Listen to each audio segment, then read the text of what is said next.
Four-time national champ Miami getting ready for an NC State team that has been to the College World Series only once back in 1968. That one moments away in Coral Gables.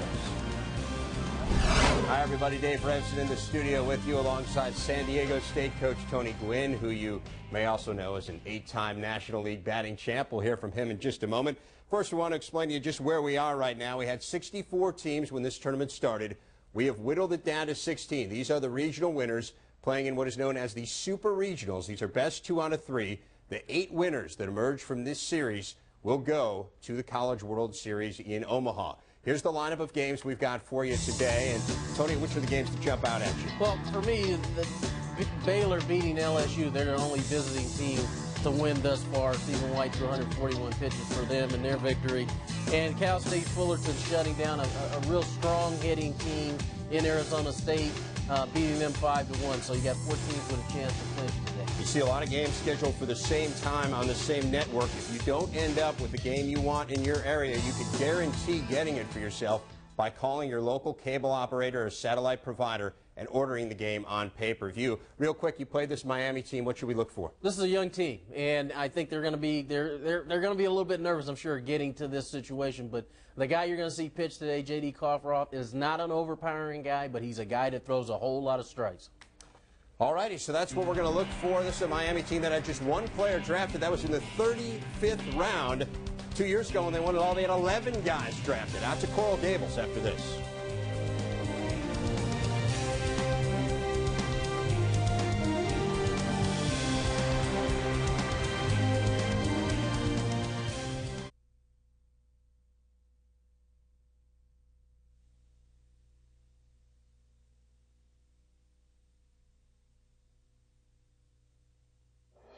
NCAA Championships on ESPN.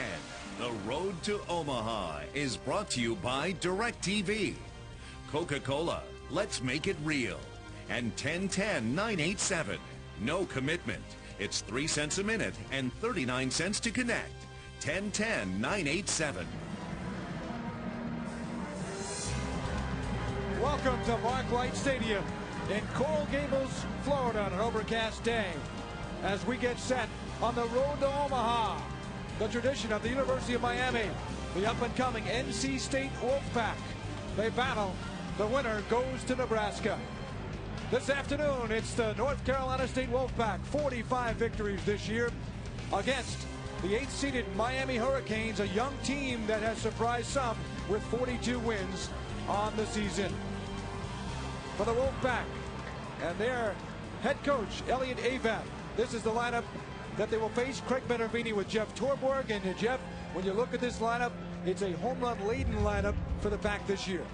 Yeah, it really is. When you start with a 6'6" catcher who has 19 home runs and Colt Morton, who has some gargantuan home runs to his credit, you know you got something going for you. This is a veteran team with great senior leadership, but they have a lineup that can pound the ball.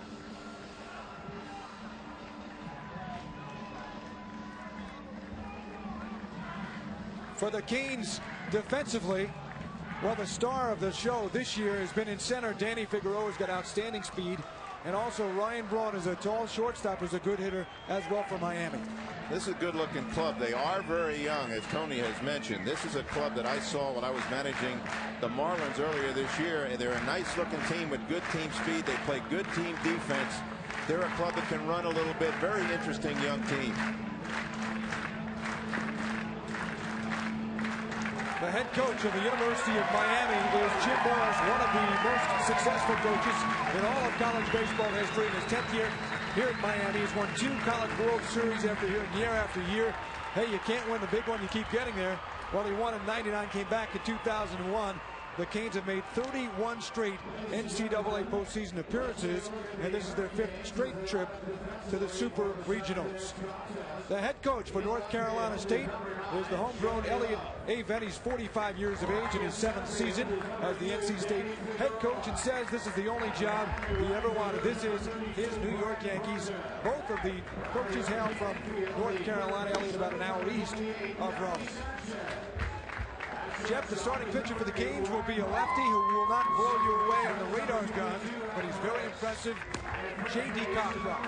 Well, Craig, pitching sets the tone. You only go as far as your pitching will take you. Cockcroft started out as a closer earlier this year, became the #1 starter when the #1 starter at the time, Dan Duchesne, went down with an injury.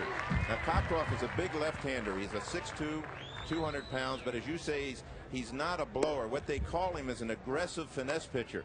You know, you don't have to throw 100 miles an hour to win, and this kid has got good stuff. He throws 2 fastballs, one's a sinker. He throws a cutter, a cut fastball, but his best pitch is a circle changeup, and they say it barely gets to the plate. It's almost like a downer curveball. That's right. In fact, Jim Morris says he has a couple of different speeds on this off-speed stuff, and he comes off what they're calling down here the best postseason performance in UM history from a pitcher, a complete game one-hit shutout against another talented South Florida team in number 19 FAU. That was a week ago from today here in the winner's bracket game of the Coral Gables Regional right here. Well, this kid's a real good athlete, a good fielder. He's got a good move to first base. He's the kind of kid that Jim Morris feels really good about sending out in a game that's this important. And when you go 11-2 with an earned run average against aluminum bats in the college level with a 2.2 earned run average, you know you got a pretty good idea of pitching. And you'll see that on the other side as well with a different style pitcher in Mike Rogers for NC State, who has a 2.64 ERA coming into the ball game today. The umpire is Ken Elridge out of Frisco, Texas.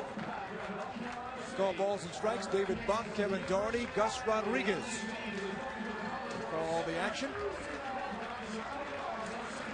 North Carolina State won the Wilson, North Carolina Regional. Swept the 3 games over Lemoyne 8-2, VCU 4-3 in Western Carolina. The Canes won their Coral Gables Regional. Took 4 games to do it. Beat Bethune-Cookman 10-5. Mentioned a 1-0 game over FAU. Then lost the first game of last Sunday's against the Gators, but then came back to win 13-10 to advance to this point. And Matt Camp will lead it off for North Carolina. Drops one in the left field. Joey Hoop going over there. Very easy out. Well, that's an interesting thing to see. See a leadoff hitter, a left-handed leadoff hitter, going against a left-handed pitcher swinging at the first pitch. That's probably the game plan. They say that Cockcroft is a guy who throws strikes, so if you know he throws strikes, why not go after him? If you know a guy throws strikes, you don't go too deep in the count against him. And also not too hard, too. So they're looking to jump on him if they can. It's funny, is there no one coming in? You'd think is it more of a patient club as Chad Arvella takes a strike. Outstanding shortstop. 5 homers and 30 RBIs in the year.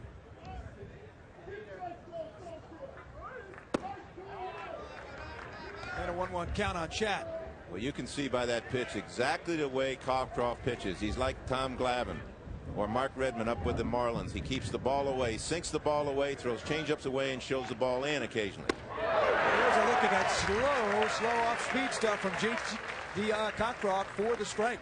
Craig, that looks like almost like an eephus pitch. It's a circle changeup, and he pronates at the end, as everyone does as they throw the ball. But he gets this downer action, almost looks like a curveball. Fastball away. The gun will be in the 50s, Jeff, on that pitch.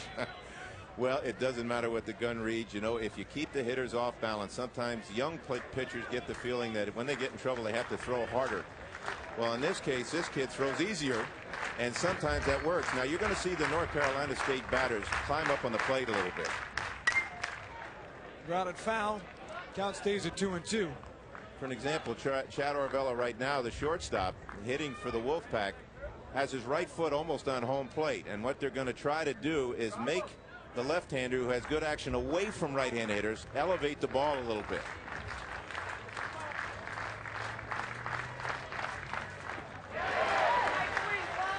Another soft one from Cockcroft, and he gets the strikeout on Arvella as Eric San Pedro goes over to Jim Burke for the second out of the frame. You mentioned San Pedro, the catcher. He looks into the dugout. Here's the replay. The ball's in the dirt, and they see you're swinging at a pitch that's not even there. That's that real off-speed eephus, but it's really a circle change. The Miami club with Jim Morris and J.D. Arteaga, you can see San Pedro looking into the dugout. They call every pitch from the dugout. Justin Riley rips the first shot right up the middle. 17 home runs of the year for Justin and they're a base hit. And NC State gets on the board, the second of the 3 hitters to go after the first pitch. Now, why do the Canes coaches call the pitches, and yet, if you look at North Carolina State, they let the catcher call? Well, Jim Morris told us yesterday that the feeling is that his kids are in class. The coaches are the ones studying the hitters on the opposition team. They then do the game plan. As you can see, J.D. Arteaga, who had been a big-time pitcher here with Miami, and this spring was actually in the camp with the Texas Rangers, giving the sign. Here's a South Florida kid in Colt Morton. Big swing and a miss. He's a 6'6" catcher. That's right, 6'6", from West Palm Beach, Florida, and a third-round pick this week from the San Diego Padres in the Major League Baseball draft. Craig, they say this guy can hit a ball a country mile. Colt telling us as he takes the ball, he used to come to a lot of games here as a kid. Grew up about an hour north of Coral Gables. Grew up a Canes fan, and it's quite a thrill not only to be going to Omaha, perhaps for NC State if they can win, but to play against the Canes for Colt Morton. Get the caller first for Miami. Top 2-1. Well, it's interesting to look. There's Arteaga giving the signs, but it's interesting to see Colt Morton, just like the 2 hitters prior, the right-handed hitters are standing almost on the inside line of the batter's box to try to get close to the plate. 2-1 pitch.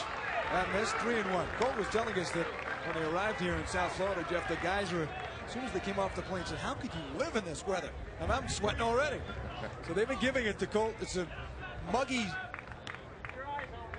summer type day, as it usually is this time of year in South Florida. Ball 4, so we lost him. And it's first and second for the Wolfpack. Well, there's the concept that Elliott Avent, the coach of NC State, has said that he wants his big hitters going up there and ripping because he thinks that maybe Cockcroft, being the finesse pitcher that he is, will be a little too careful. He's hopeful with his power hitters. And that might have been the case there with Colt Morton, who has really got the kind of power to hit the ball out anywhere in this ballpark. Here's another guy with power and a familiar name to baseball followers. Joe Gaetti's the right fielder. There's a curve over. Gaetti, yes, is the son of the former longtime big leaguer Gary Gaetti.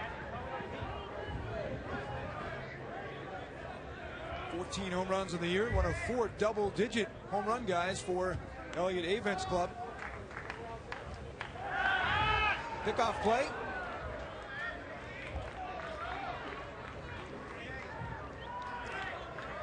Two of the top 5 hitters for the Wolfpack are not in the lineup today. Their regular third baseman Jeremy Dutton, spiked in the hand last week, not playing today. Maybe able to pinch hit or see some action in the series. And David Hicks, a left-handed hitter, first baseman, probably their best defensive first baseman, also hit near 300 this year. Greg, you can see where the hitters are climbed up on the plate to try to get this left-hander Cockcroft's pitches a little closer to their hitting zone. Normally you tell your guys to go back to get a longer look, but with a slow guy like this, is that the difference because of the speed of the pitchers? Yeah, they're trying to get him on the plate because his best pitch to right-handers is that changeup away. It's a circle change away. Now you can see the right foot almost on the inside line. 1-2 pitch. Soft grounder toward Jim Bird. First tough play. Nice play. Jim Bird over to J.D. Cockcroft, who got over there and beat that into the bag. NC State leaves a couple on in the first. Canes are coming up as we return to Coral Gables, NC State and Miami in the Super Regional.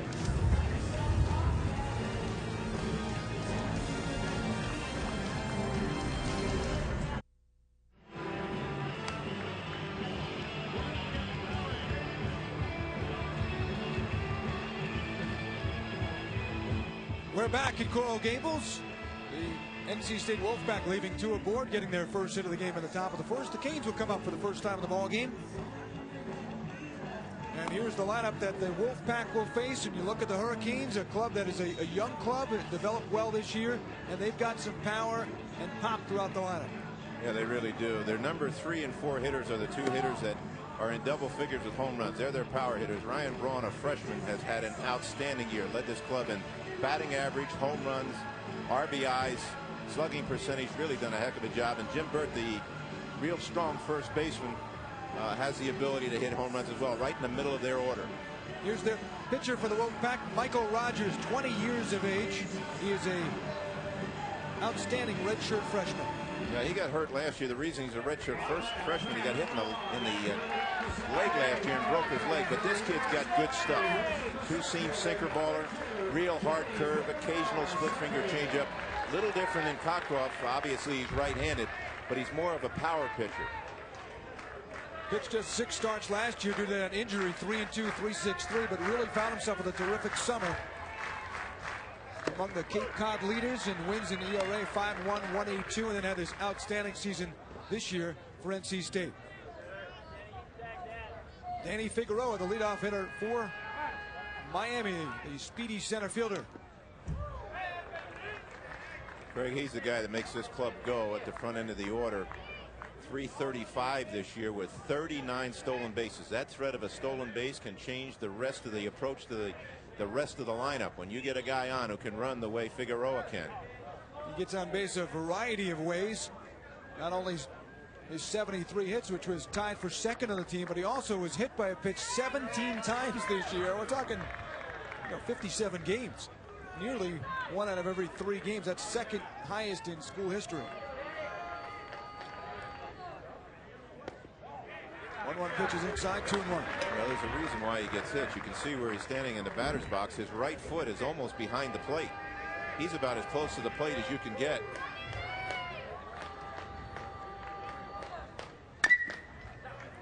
Grounded foul. Count goes to 2-2. Well, the Canes actually broke their overall record. They were hit by a pitch 63 times this year. Is that good coaching? I don't know how smart it is. I try to live to play the next day, but of course they hit 320 as a team, so they're doing something right. Every hitter in the lineup for Miami hit at least 309 or better. They don't feature quite as much power top to bottom as NC State. The Packet 75 home runs this year. Canes with 64.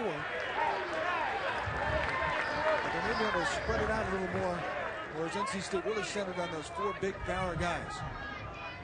Well, this kid, Mike Rogers, is a exceptional young pitcher. Came out of New Jersey. They missed outside for ball 4, so the leadoff man is aboard for the Canes. NC State defensively, the big change in the lineup, Matt Camp, their normal left fielder but was recruited as an infielder, moving over to third. Dustin Knight getting a rare start in left field. Camp for the injured Jeremy Dutton, who again they hope to get in somewhere during the series. Colton Morton, though, is another defensive story, the big catcher. Boy, he really is. When you think of a 6'6" catcher, normally you say he's too big because the long legs get in the way and he doesn't get down. But this kid plays like a 6-footer. And he's got a real good arm, and he's going to need it with Danny Figueroa at first base. Here's Adam Ricks, a 337 season for the Canes second baseman. One of the things that comes into this whole equation right now is that Mike Rogers, the right-hander for the Wolfpack, is slow to the plate. And Danny Figueroa is a very smart base runner at first base. And as we mentioned, with the base stealing abilities that he has, he might go somewhere in this count. 39 steals, was caught only 5 times. There he goes, hit and run. Chopping ball, gets through for a base hit. Figueroa stopped briefly, now dives into third. Go back to first, and Ricks gets in with a hit and run single. And the Canes have first and third with nobody out. Now this is what we were talking about. When you have speed at the top end of your order, and unfortunately for the Wolfpack, he was walked to get on base. Now here is a sinker ball that Adam Raines pulls just through the right side of the infield. You see that second bounce gets under the second baseman's glove, Hargrave. And Figueroa just kept right on going to third base. But speed, boy, speed can kill. I guess that's what they say on the signs on the highways. But right. It can do the same on a baseball field. So here is Ryan Braun now for Miami. He has been certainly the story of the Hurricanes season. He's just a freshman, 19 years of age, from Granada Hills, California. All I have to tell you is that he broke Pat Burrell's record for freshman RBIs in a season here. the star of the Phillies now, had 64. LeBron and now at 70. Hit 376 to lead the team, 82 hits, and a slugging percentage near 700. 15 home runs as well. Good-looking young player. When I was with the Marlins early this year, we played the Miami Hurricanes in spring training, and this kid was a DH at that time. He wasn't playing shortstop. There's that fake to third to first, and people say that never works. Well, if that's done right, that is a good pickoff move. If it's done right, you have to sell that as a pitcher as though you are actually going to third base, and then you turn back to first base. But that, I have seen that really work. He has a ritual at the plate, Jeff, that the guys in the team rib him about. They call him the human rain delay. You'll see it. He takes this next pitch, each and every pitch. The gloves come off, they're back on, then they're strapped on. He has the bat circulating over his head. I guess it works from his numbers. 0-1 pitch to Braun. Inside. Now take a look at Braun, the hitter here. There it goes. First he's got to get the sign. I mean, each time, every pitch. I bet he idolizes Nomar Garciaparra. That's what Nomar does, and boy, it works for him too. Well, Nomar, coincidentally, was the shortstop for Jim Morris at Georgia Tech, and that's exactly the guy that he reminds me of. Well hit ball, and there it goes. And it worked again for Ryan Braun. Nomar's done that a few times. That's number 16 of the year, and right away, the Canes have a 3-0 lead. That ball was tattooed. As you can see, that Miami Hurricanes team is out at home plate in a hurry, but here's the pitch. It's a hanging breaking ball. Watch it. See, just spinning right in the middle of the plate. And Ryan Braun knew it. Boy, when he hit that, he knew that baby was going. Look at that, head down, and it finished high. Boy, that's a pretty swing.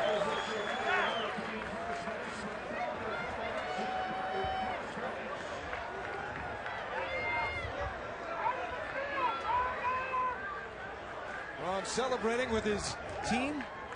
A 3-run shot, 3 batters in. The Canes have a 3-0 lead. Well, with Jim Burt stepping to the plate, you realize when you are playing at home and you're in a game that's so important as this, boy, it's great to get off quickly. Jim Burt, the co-captain, 5'11", 217 pounds, the junior, and the son of former NFL two-time Super Bowl champion Jim Burt Sr., the nose tackle from the New York Giants, San Francisco 49ers, among others. Popped up. Second baseman Adam Hargrave, a long high pop-up, puts it away. One man down. Brian Barton will come up for Miami. You know, it's kind of tough coming into a hotbed of baseball such as played here at Mark Light with all the tradition.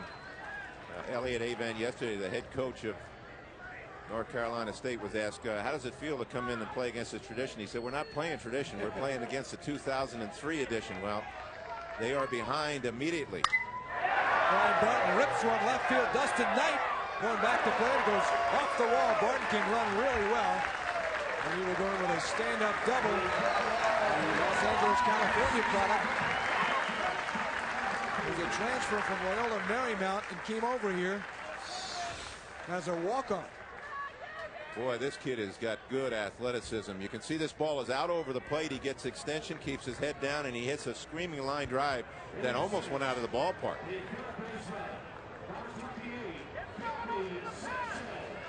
Gabby Sanchez, another one of the freshmen who have just stepped up in an outstanding seasons for Miami. 326. Remember, this is a Canes club that came in this year unranked because of the youth. Around the country, the polls were not respecting the University of Miami, and Jim Morris has said to us and to his team all year, Jeff, that he used that as a bit of a motivator.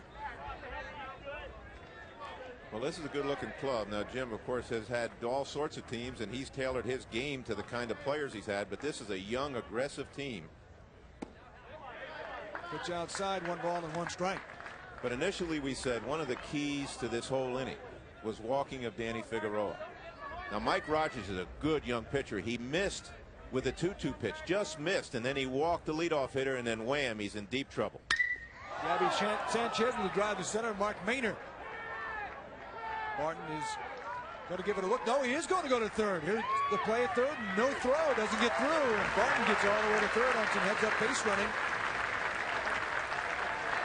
That was good base running. Jim Morris told us yesterday about Brian Barton that he was a walk-on here, and he started to talk to him when Brian came to his office and found out that he had been drafted out of high school. Here's the play. This is the ball to center field. Maynard gets in position at first, and then the ball carries back on him a little. Then he gets ready to throw.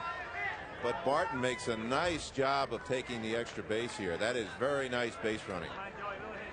And Jeff, even with 2 outs, there are so many ways a guy from third can score that picking up the base does mean something. Even if something as simple as an infield error and you score, whereas you might have been at third base in the other situation. Absolutely. You take the extra base if you can. You just don't get thrown out at third base for the third out. That's right. Joey Hooft standing in. Quickly 0-2 on the left fielder. 3 homers, 26 RBIs, batting .369. Normally Richard Giannotti plays left field, but he's been banged up a little bit with a shoulder injury, so he is DHing and batting ninth, and Hooft gets the start in left field for Jim Morris's Hurricanes. Well, Mike Rogers and his catcher are really trying to feel out how to get his stuff down in the zone and make his pitches. 1-2 is on the corner for a called strike 3. So the Hurricanes get 3 runs in the inning. The 3 coming courtesy of freshman Ryan Braun with his 16th home run of the year. The Hurricanes have the early lead in Coral Gables.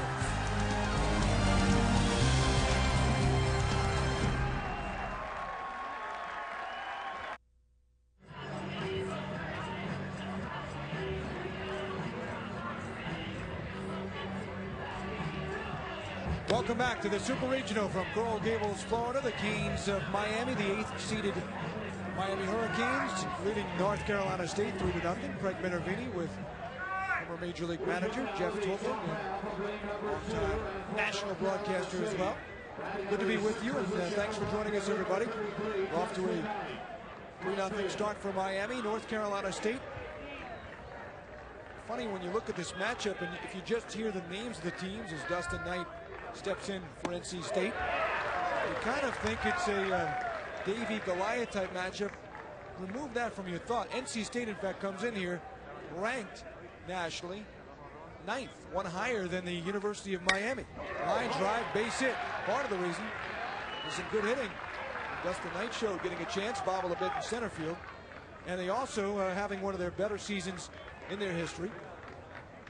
Have some pitching, and we mentioned the power as well. They beat a lot of the top 10 teams. In fact, they were 5-4 against the top 10 this year. Teams like Florida State, Georgia Tech, and Clemson.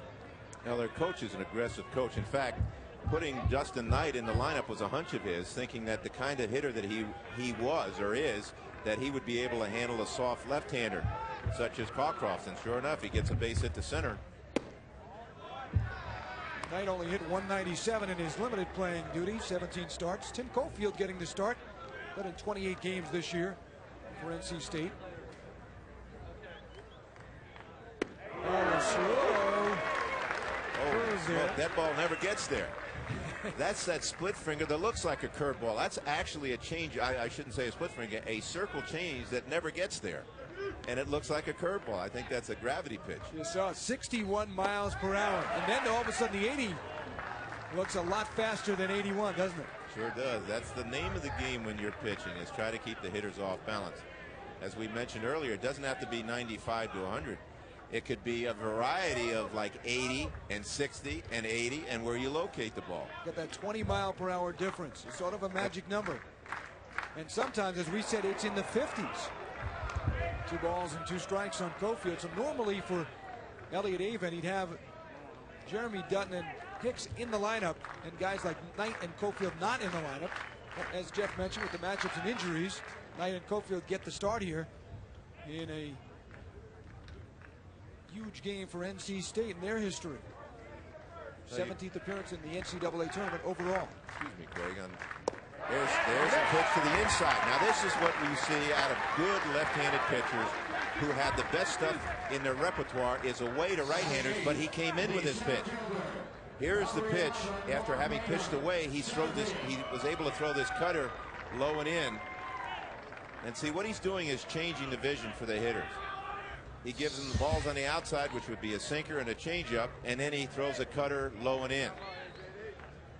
Mark Maynard standing in, left-handed hitter. The center fielder hit .311 this year for NC State. Elliot Avent says he's sort of like an offensive lineman. Does the job unnoticed by most. Maynard told me before the game, grew up in Florida as a Florida State fan, middle of the state. So this is extra special when you get a chance to personally play the Hurricanes, because you're always rooting against them if you're a Florida State Seminole fan anywhere. Well, it's always good to play the best, and of course this tradition of this Miami program has been just unbelievable.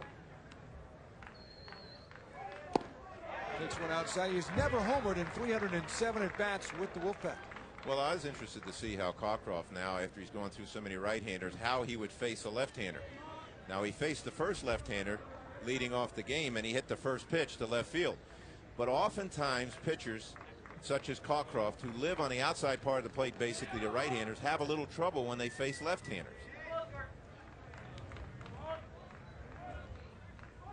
3-0 pitch right down the middle, 3-1.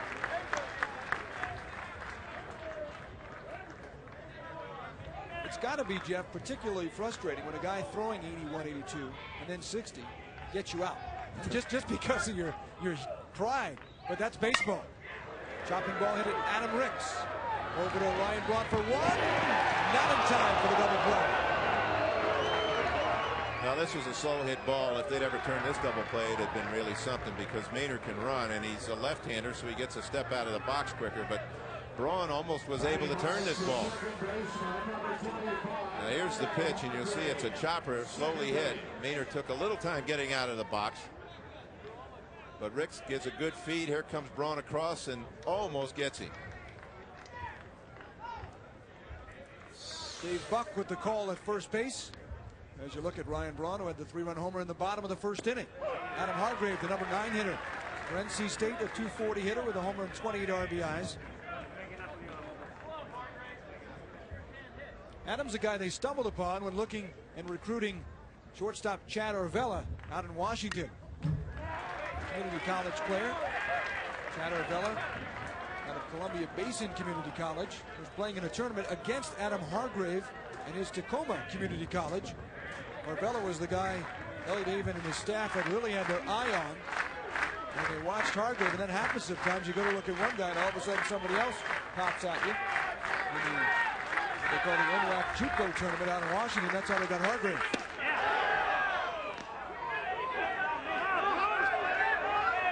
Got him 1 ball and 2 strikes. It's interesting when you see that Hargrave hit .240 this year. Last year for the Wolfpack, he hit .330. So you look and you say, which hitter is it? The one that hit .330 last year, the one that hit .240 this year? That's why he's down the lineup in a beautiful pickoff move. Picked him off. Oh, did he get in? He did. Jim Burke threw. Ryan Braun maybe a little slow getting to second base. And Maynard smartly just never stopped. He figured, what the heck, he picked off instead of getting in the pickle like a lot of guys do. He just took off and figured he might have a chance. That's absolutely right. Jim Burke played this perfectly. You called it perfectly, too. The shortstop was just a little late in getting there. Ryan Braun gets a little late. Now, you also called it correctly that when you get picked off as a base runner, keep going. Don't get dancing around out there. Take your chances. Now runner in scoring position, and there it is again. 60 miles per hour means strikeout number 3. Canes lead 3-0. We go to the bottom of the second.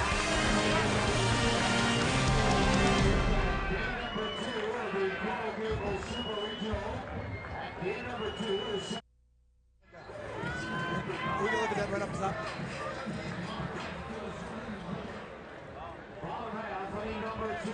The University of Miami 3, North Carolina State nothing as we go to the bottom of the second. This is a best 2 out of 3 with the winner going on the road to Omaha. North Carolina State has been to the College World Series 1 time in their history, back in 1968. Eric San Pedro takes a strike from Miami. You could Boy, they just talk about Omaha from day one. It is the reason people come to the University of Miami. They've been there 19 times, and that's 19 times in the stretch of the last 31 years, Jeff, where they have not missed the NCAA postseason, and then they have won 4 championships, 82 and 85 under legendary coach here, Ron Frazier, and then 99 and 2001 under Jim Morris. Ron Frazier was the one who really put this program together, and Jim Morris has just stepped in and kept it going. Look at the College World Series appearances as San Pedro fouls it off.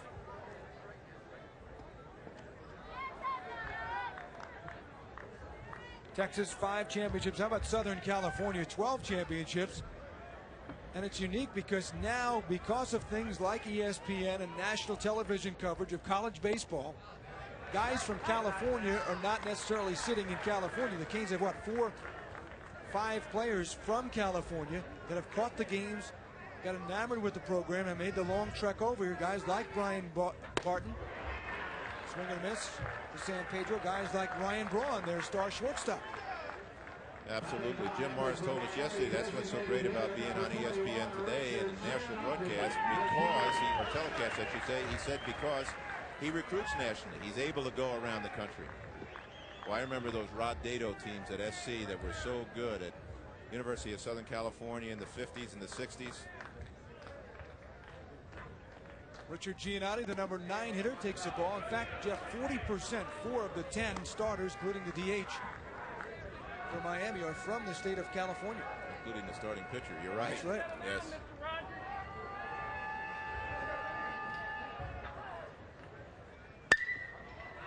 Giannotti fouls it off. You hear a lot about different pitches and how they are thrown, Jeff. Take us through this. Yeah, well, Mike Rogers is just settling down a little bit. He struck out Eric San Pedro with a fastball, but here are his pitches. This is the fastball he just struck San Pedro out. This is a 4-seamer. Here's a 2-seamer. That makes the ball sink. This is his hard curveball right here where he's on the seam.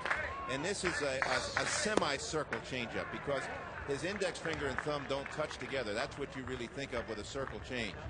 But he doesn't, he's really a hard type of pitcher. He throws a hard curveball and his fastballs. Fouled away. We'll take another look at that when we get an opportunity, but it's interesting when you hear a lot of fans always hear this 2-seam, 4-seam, and are kind of wondering which seams are we talking about. We'll go through that again as we move along. Well, right after I said, too, that he doesn't throw the circle change very much, that's the pitch he just threw. He throws it to left-handers. 2-2. Rip second baseman right at Adam Hargrave. 2 men away. You know, that's interesting what you were just saying. A lot of times people don't understand when you hear the term split finger, you hear 2-seam, 4-seam. In the old days, it used to be with the seams and across the seams. Well, a 4-seamer is across the seams. That's what you try to teach kids to throw in every other position on the field. That's the pitch or the way to throw the ball straight, supposedly. I like width and across. That makes sense. Okay, that's the way I was taught also. Now you're 2-4. Danny Figueroa walked his first time up. Got the inning going for Miami. Rick singled and Ryan Braun in a long 3-run homer off Mike Rogers.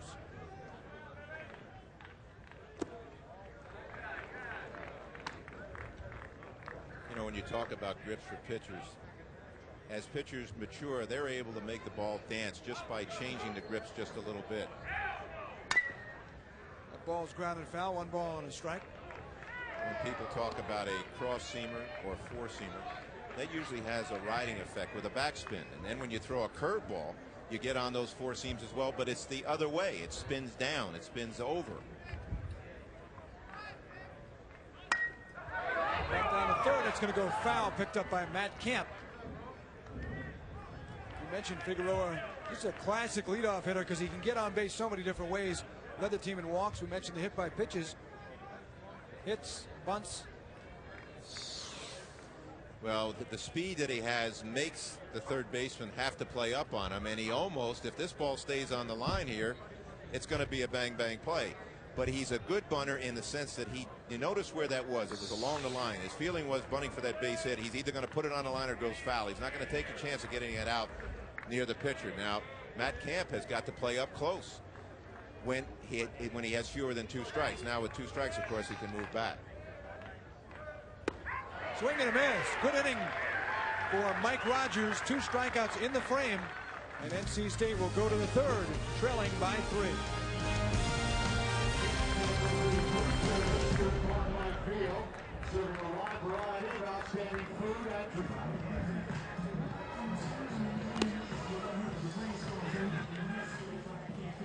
Welcome back to Coral Gables, Florida, the Super Regional. University of Miami, 8th seeded, leading 3-0 as we move to the top of the 3rd inning. In the top of the order for North Carolina State, Matt Camp led the ball club with 74 hits this season, and his average as well led the way for the pack. He's 0 for 1, flat out to left field, first time up. He's the team's spark plug. Elliot Avent calls him a Pete Rose type. When he recruited him, Elliot Avent said he has never seen anybody in person, college level, play as hard as Matt Camp did. So he sent his assistant the next night just to follow up. Chopping ball, hit the direction Adam Ricks off his leg. Camp making the turn, in a wide turn, but he'll hold at first. That ball took a bad hop. This came over the mound and took a bad hop. There's Camp hitting the ball, chops it down, and it comes off and hits right on the edge of the grass and the dirt, and stayed down and hit Riggs in the leg. This is a tough play. That is almost impossible to make an adjustment on that play. They're going to score a single, and Chad Arvella comes up, leadoff man aboard for the 2nd straight inning for the pack. Missing inside. Craig, I think you're going to see North Carolina State play it safe on the bases now after having had the pickoff move before by Cockcroft. He threw a beautiful pickoff move to first. What you do when you're trying to set up your running game, you want to make sure that the pitcher can be read by the base runners. And you also want to know his time, how quick he gets the ball to the plate. Well, Cockcroft is a real good athlete, and he's got a nice move. Now, there's another one. That's a step-off move. We used to call that the Dave Rigetti move. Step off the back of the mound and throw. The only thing wrong with that one is if you throw it wild at first, you can run forever. Yeah. Especially with Brian Barton way out in right field and a little bit shaded for the Canes. Well, you know why that move is bad? Because as you step off, you become an infielder. So it's not like one off the rubber that you normally say. Right. 1-1 pitch. San Pedro's thrown 3 now down. He has a very good arm. He likes to feature it. Eric won the job after having an outstanding fall camp, and he's the most improved hitter in the ball club. Defensively, they have always liked his arm and the way he calls the game. Well, it's interesting. I just saw a pickoff move by Cockcroft to first base. No wonder he has a good pickoff move. That was what we would call at the major league level a balk move. He stepped pretty much toward home plate. Still a balk here. Huh? Is he getting away with it? Well, he might be getting. Look at all that head action. I don't know how he gets away with all that step movement, but you know what happens very often when you have a pitcher that's been successful doing certain things, they let him do it. And you remember Tion's old move where he had about 4 different stops? Did it every time. Yeah, they said he does it all the time and it's part of his game. There he's shaking the head, but that was to the sign. 3-1 pitch, ball 4. NC State has something going here. That's the 2nd walk for J.D. Cockcroft. Tomorrow, ESPN is your destination for Major League Baseball. This week, it is a clash between 2 of Major League Baseball's most historic franchises. Derek Jeter leads the Yankees into Wrigley Field to meet Sammy Sosa and the Chicago Cubs. Andy Pettitte, Mark Pryor is scheduled to get the start. Sunday Night Baseball presented by Nextall at 8 Eastern on ESPN. And for more information, log on to ESPN.com. That's an interesting matchup, even more interesting, Jeff, this week after the forked bat incident. Justin Riley fouls one off. Now, Sammy appealed the 8-game suspension, which worked out nicely for the national network televising the game. Any quick thoughts on that? Yes, I believe Sammy. I had him as a young kid with the White Sox. He doesn't need a cork bat to hit home runs. I really believe what he said he used that cork bat for. Swing and a miss. Justin Riley, one of their big hitters. 17 home runs on the year, 46 RBIs. Speaking of Sammy Sosa, the big swing. This Riley lets it out. He does not get cheated. This is Elliot Avent said that some of his big hitters, he doesn't want them changing anything. He wants them, even though the pitcher changes speed so well and to make him look silly on soft stuff, he wants them to attack the ball. 0-2 pitch, tried to get him fishing. 1-2 to Riley. Riley came in with 17 home runs in his first 2 years. 3-year starter, but he matched that with 17 this year. His average went down from 356 a year ago to 270. But Elliot Avent does not really care a lot about that.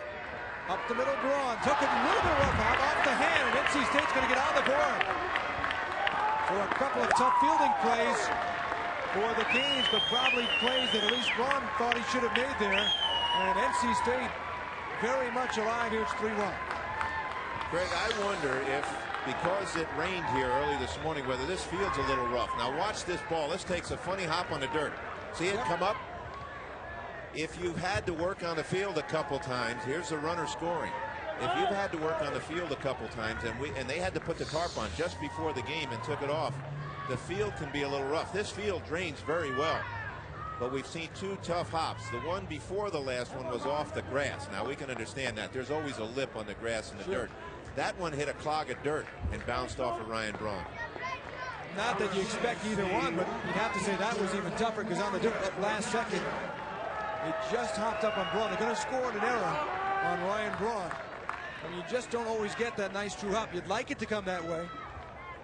I think that's a tough call, frankly, but the ball took a hop. Yeah, your shortstop usually is a guy that, you know, has a little room to go get the ball and can react to a bad hop, but he had to rush on that, and it was a funny spin. It was off the end of the bat, and I don't know about that call.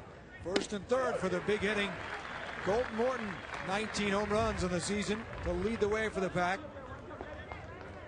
Elliot Avent said he has upper deck power potential.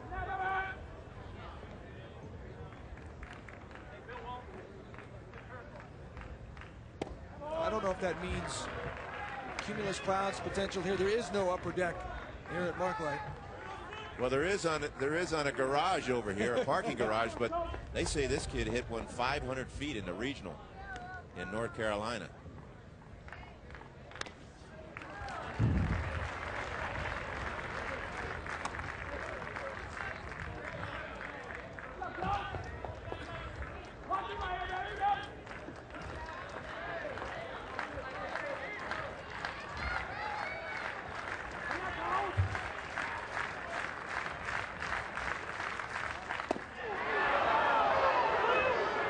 Breaking ball, 2 balls and 2 strikes on Colt Morton. Colt Morton's got a nice approach. He stands with a little bit of an open stance, and he loads up on his back foot, and then he takes his hands back, and he stays back real well. You can see why he's got good power. Here's the 2-2 pitch inside. 3-2 now. Joe Gaetti is on deck for the Pack. Colt Morton 4th in Wolfpack history with 44 career home runs. He hit 3 in the NCAA Wilson Regional last weekend.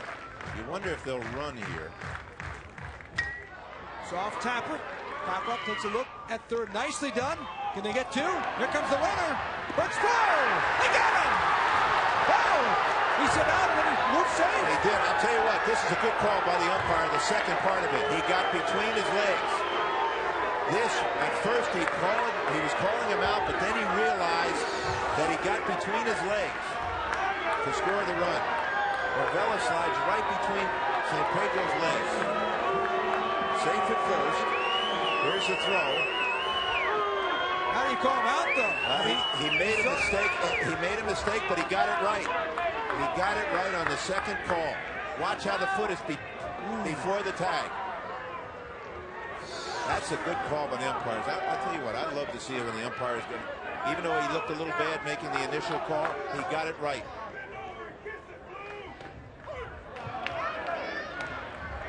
So, fortunate inning so far for North Carolina State. Got a couple of bounces, got the call there in a bang-bang play. And it's a 3-2 ball game. It started out, boy, Cockcroft could not have asked for more to get the big number 4 hitter to hit a soft tapper back to the box. Looked like he had held Orvella at third, but Orvella was creeping and got down enough, Jeff, to get a chance to get to the plate. Swing and a miss. That's exactly right. It was very good base running and an exceptional slide. Let's go to Dave Redson and Tony Gwynn for an update. North Carolina and South Carolina. Okay, Craig, North Carolina in a jam, but they get out of it, Tony. Yeah, Adam Kalkoff had thrown a whole bunch of pitches in the first inning and induces the 4-6-3 double play to get out of the bases loaded jam. Remember, guys, the Gamecocks would advance to Omaha with a win, but it's scoreless right now, top two. Thank you, Dave and Tony, a Gamecock club that knocked off the Canes last year in the Super Regional in Gainesville. And South Carolina went on to the College World Series.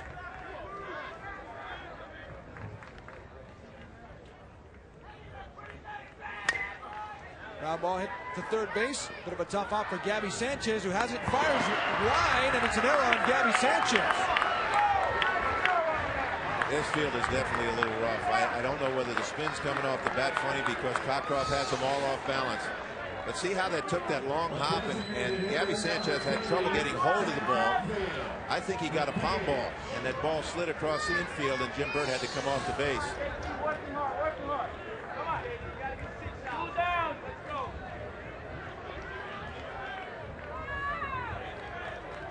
Tim Cofield stands in, the designated hitter for North Carolina State. So the Pack have taken advantage of their opportunities from the infield. Both literally, and the players there too. Jim Burt, we'll get to know him. Great history in sports and his family. More on that from Coral Gables in a moment.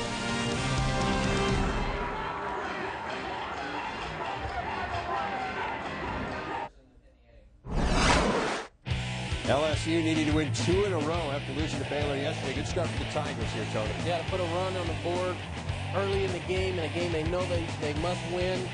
And Walker gets a ball up to Aaron Hill, and he drives it out of the ballpark to right field. Hill, the first round pick of the Blue Jays, highest drafted player playing this weekend, has him up 3-0.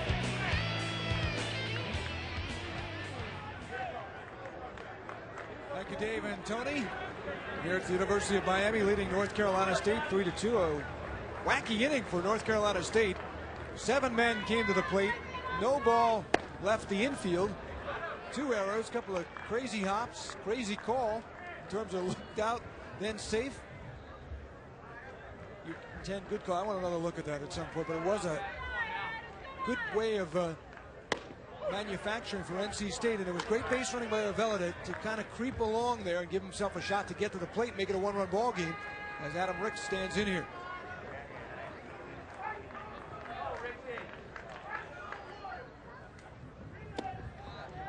Rogers retired 5 in a row now, 2-1 on Ricks. Well, we were talking about Mike Rogers. He was the pitcher of the year in New Jersey. He went to Steinert High School in Hamilton Township, which is down near Trenton. They played very good baseball in New Jersey. I'm a little prejudiced having come from there and gone to Rutgers University, but that's right. This kid I didn't even know they played baseball in New Jersey. Well, you weren't much of a fan. I'm just kidding. I grew up on Long Island playing baseball. 2-2 count. Hey, how about the team they had in high school? They went 3 straight high school championships at Steinert. Yeah, and that's Group 4. That's the large school classification. Very good baseball played up there. And I was wondering, it took Mike Rogers a little while to settle down and get the feel of his pitches, and he did with 2 strikeouts in the second inning. 2-2 pitch. Hammered off the arm of Justin Riley, then over to Rogers, who gets there for the out. Able to stay with it there for Justin Riley.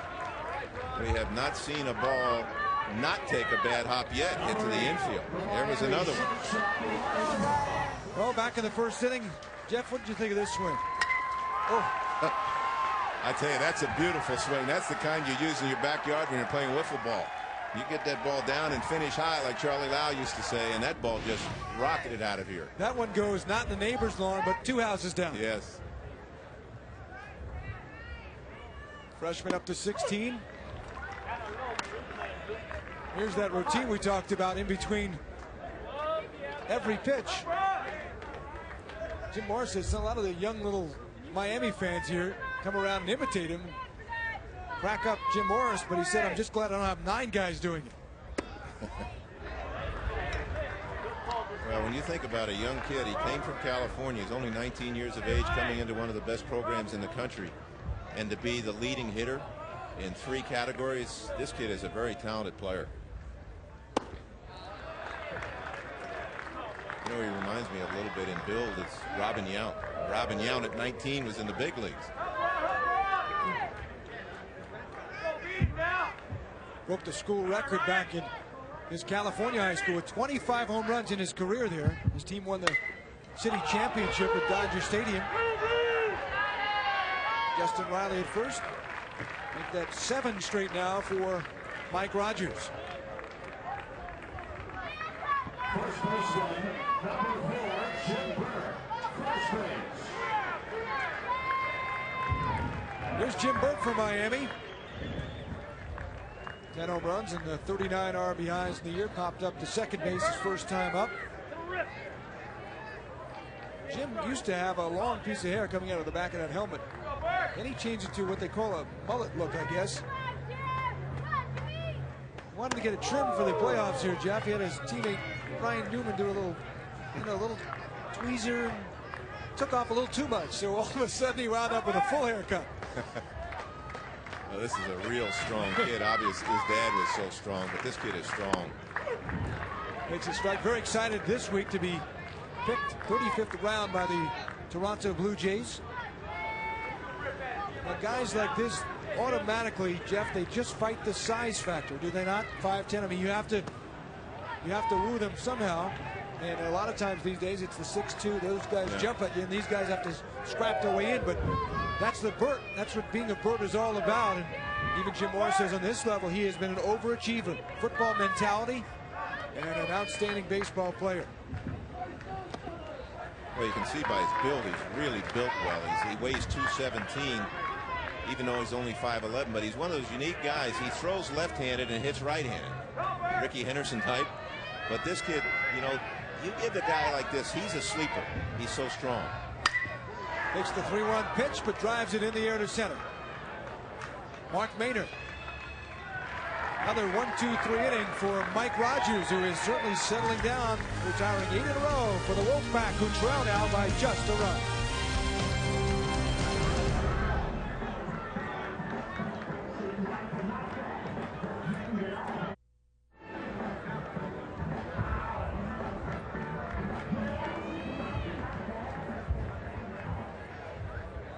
Welcome back to Coral Gables, Florida. I'm Craig Minervini along with Jeff Torborg. It's a 3-2 ball game. NC State, first 3 batters for the Canes. It was 3-0, but you see a settling in factor here for the Wolfpack, don't you? Well, we talked about pitching setting the key, setting the tone, and Mike Rogers has settled down, and that's made a difference. He retired 8 straight for NC State. They came back with 2 runs in the 3rd inning, and they're right back in it. Now, you mentioned earlier Elliott Avent, as Mark Maynard steps in here, talking about not playing the tradition of the University of Miami, the banners on the wall. And that's a good spin on it to look at, hey, we're just playing the 2003 Canes, but you'd have to wonder, after giving up 3 quickies, did that tradition kick in? Well, fortunately for North Carolina State, they got back to their game here. Well, they got lucky, frankly. They got a couple, Yep. They didn't get a ball out of the infield, as you mentioned. They got a couple bad hops, and then all of a sudden some nice base running, and they really ran themselves into 2 runs. But yes, it could have been very, very dangerous for the Wolfpack if they really got down quickly at a place like this. It could be awfully tough. But these kids, they had to win 2 games in their region in extra innings, walk-off home runs. On the corner, 1 and 2. I was talking to Mark Maynard about that subject of the mystique. He says, yeah, we know about the mystique, the Miami tradition. Of course you know that if you play college baseball, but we've beaten some darn good teams, and we don't feel like we're the underdog out here. We know it's a challenge for us, but we're certainly not putting them on a platter. And that's the attitude you really have to take. Oh, yeah, absolutely. That's a competitor. And of course, they played in the ACC. They lost in the finals of the ACC tournament to Georgia Tech in extra innings. I mean, the ACC was loaded this year. And they may wind up with the Hurricanes as a conference opponent in a couple of years with all the talk that's going on now. Nothing certainly official yet. There's a suit out there as well as it's slapped to left field by Maynard, and it goes foul. University of Miami exploring going to the Atlantic Coast Conference, and it would also affect all the sports, including baseball, in 2 years if this would develop. Seems like it's leaning that way, but right now there's a suit led by the University of Connecticut, so we'll see how it develops. Well, wherever Miami goes, they are very welcome and a big part of it. Of course, I'm a Big East fan from Rutgers. Oh, just by Jim Burt for a base hit. The road to Omaha continues tonight on ESPN2 with Texas and Florida State for Game 1 of the best-of-3 series. Other regional games in action. Game 2 of Stanford and Long Beach State, and Game 1 between Southwest Missouri State and Ohio State. See who moves on to Omaha at 8 Eastern on ESPN2, and for more information, log on to ESPN.com. That should be a great matchup tonight. Regional coverage of the Texas Longhorns and the Florida State Seminoles. Two great college baseball programs. And that's, I think, the kind of class that NC State that's what they're aiming for, to be a regular, to be there every year. 17th appearance in the NCAA tournament. 12 regionals and 14-year run from 86 to 99. They were a regular. First time in 4 years they reached the regional, and first super regional appearance. Adam Hargrave struck out his first time up. Well, we're in the bottom of the order. It'd be interesting to see whether Elliott Avent, Hargrave just turned as though he was going to bunt, whether they bunt him over here. Now there's that step-off move by Cockcroft to first. Now Maynard can run. Now in a situation like this, some coaches like to hit and run. But the hit and run is almost negated when you have a left-hander with a good move, because the runner doesn't get a good jump. Does try to put it down, but it's foul. You know, the theory of the hit and run is that you'll run the runner at first base. The hitter then has to protect him, but what you're trying to do is get an infielder out of position. But because a left-hander like Cockcroft has a good move, the base runner at first can't get a good jump, so the infielders never move. So instead of trying to run in that situation or hit and run in that situation, they try to bunt. So the infielders actually have more time to decide whether to go to second. Absolutely. The runner is at first base. Yeah, the runner has not left enough. That hasn't broken early enough to have any infielder moving. And by that time, the ball is usually on the way or in play. Yes. Now, we were just talking about Cockcroft knowing how to pitch. Now, he had been pitching away, throwing the ball away, and then there was a foul off bunt. Now, this last pitch was inside. He basically lives away to right-handed hitters, but he'll show the ball in occasionally. That's where he throws his cutter. 2-1 pitch, softly tapped it. You can see the frustration with Hargrave on the swing. 61 miles per hour, 2-2. Well, I'll tell you what, if you possibly can stay on the ball and try to hit it to right field on this softer pitch, you can see what he was trying to do, but you have to supply all the power. It's barely getting up there, but it's better than trying to pull the ball. Hargrave would do well to try to keep the ball on the right side of the infield. That was like a golf shot. He had no idea where it was. I think he asked San Pedro, where'd my ball go? Back to the box. Can they turn two? There's one. 1-6-3 double play. Well, that's exactly what happens when you have a left-hander who can throw strikes away from hitters, change speeds. You have him roll over on the ball. Here it is. Watch this. His ball is away, and it's sinking away, and all Hargrave can do, the right-handed hitter for the Wolfpack, is hit it right back to the pitcher. Braun comes across second base nicely, and it's a double play. That left-handed pitchers can just have you rocking there as a hitter, and you pull off the ball, you get out in the front leg, and then you just roll over the ball and hit nice ground balls. 2 men away, top of the order, Matt Camp, third time up. Camp has a single and 2 times up. He scored a run in the third.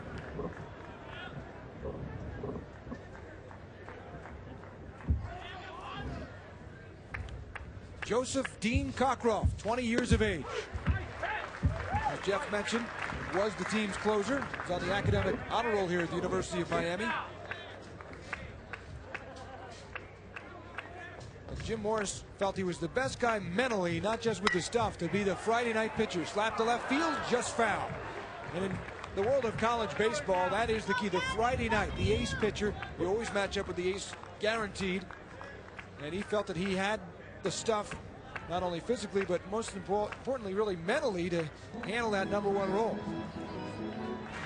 Well, from watching him pitch today, he certainly does. He knows what he's doing. And we were talking earlier, how effective is he against left-handed hitters? Not as effective as he is against right-handers, because if he doesn't get the ball down away from the left-handers, they do just what was done there by Matt Camp and slice the ball down the left field line. But he really knows how to pitch. Had a rough freshman year in his 5 outings. Ripped up the middle. Ricks backhanding. Nice play. Throw. Got him. So the Canes, after roughening with the leather in the 3rd, with some nice defense here in the 4th. Adam Ricks with the backhand. Miami 3, NC State 2.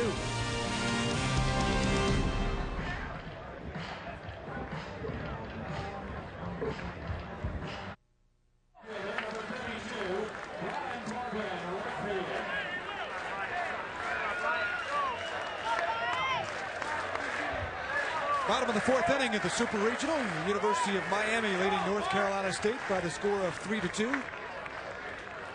Number 5 man in the Miami Hurricanes lineup is Brian Barton. Bunts to first, little firm. Justin Riley for an easy play. There's certainly a knack to the bunt in college baseball with the aluminum bats. It does make it a little more difficult. You know, it's like at the major league level when we play on artificial turf. The road to Omaha continues tonight on ESPN2 with Texas and Florida State for Game 1 of the best-of-3 series. Other regional games in action: Game 2, Stanford and Long Beach State; and Game 1, Southwest Missouri State and Ohio State. See who moves on to Omaha at 8 Eastern on ESPN2. For more information, log on to ESPN.com. Here's the bracketing.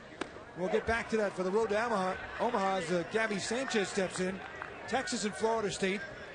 NC State and Miami here. Houston and Rice. Ohio State, Southwest Missouri State.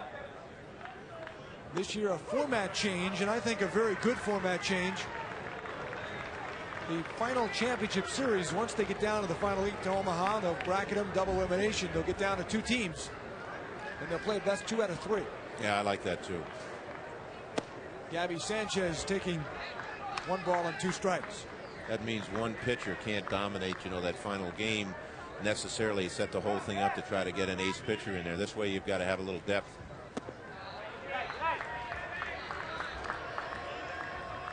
Two balls and 2 strikes since giving up a double to Brian Barton in the 1st inning. It's been 9 straight for Mike Rogers.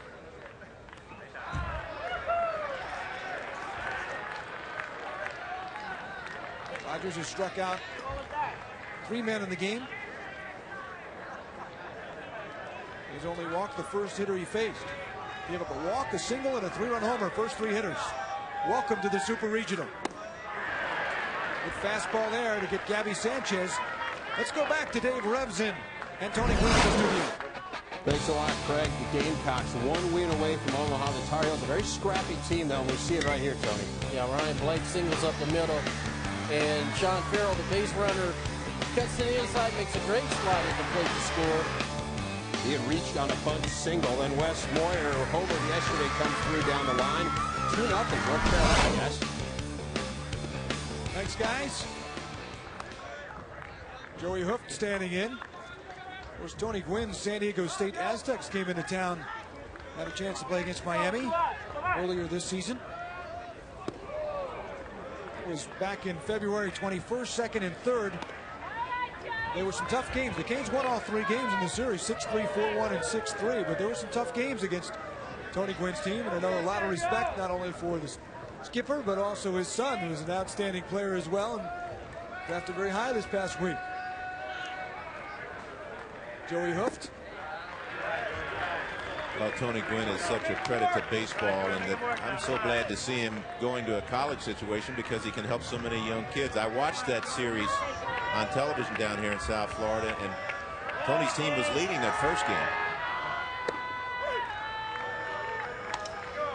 3-1 count on Joey Hooft, the number 7 hitter, playing left field for Jim Morris. Hooft normally is a middle infielder. He's out of Reno, Nevada. Line drive, base hit. So that breaks the string of 10 in a row. Hooft gets a 2-out hit here in the 4th.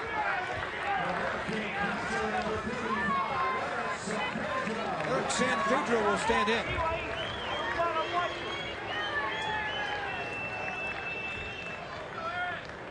Be interesting to see how these pitchers hold up. Today is very humid. Fortunately, here in Coral Gables today, there's a cloud cover, so it's not burning, searing heat. This is awful early in the day to be playing in South Florida. But it'll be interesting to see how the starting pitchers hold up from the standpoint of conditioning. Pitch on the corner. We talked to Jim Morris yesterday, and I asked him, does he ever get concerned because of the extreme heat that he plays in all the time here? He says most of the time he doesn't get complete games out of his starters. He uses his whole bullpen because of the heat. Both can steal a base, 10 steals, caught just 2 times this year. Colt Morton is respected, though, as having a fine arm. What's your early take when you look at a 6'6" guy catcher? You immediately say you can't catch? No, not if Next you level? look like this kid, no. There goes Hooft. We'll get a look at him. Throw is there. He's got him. Not if you throw like that either. Joey Hooft trying to steal, caught for only the 3rd time this year. And it was Colt Morton, the 6', 6-inch catcher, who nailed him at second base. The Packs got some momentum. They trail by 1.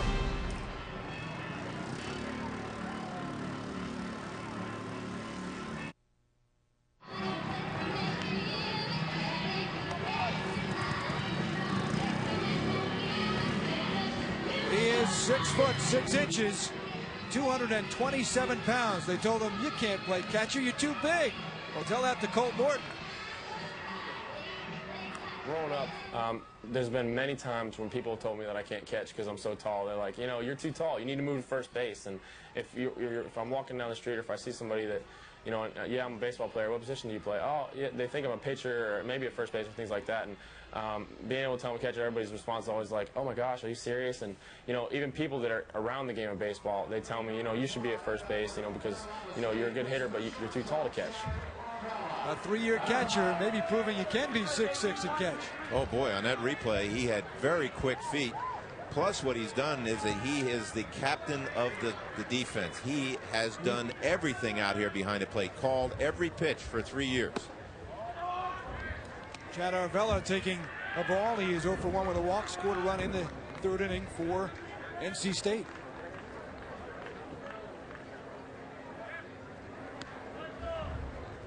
Elliot Avent calls Chad the MVP. Now, just thinking as you see Colt Morton, he is ready for pro ball because he's called his own game for 3 years here.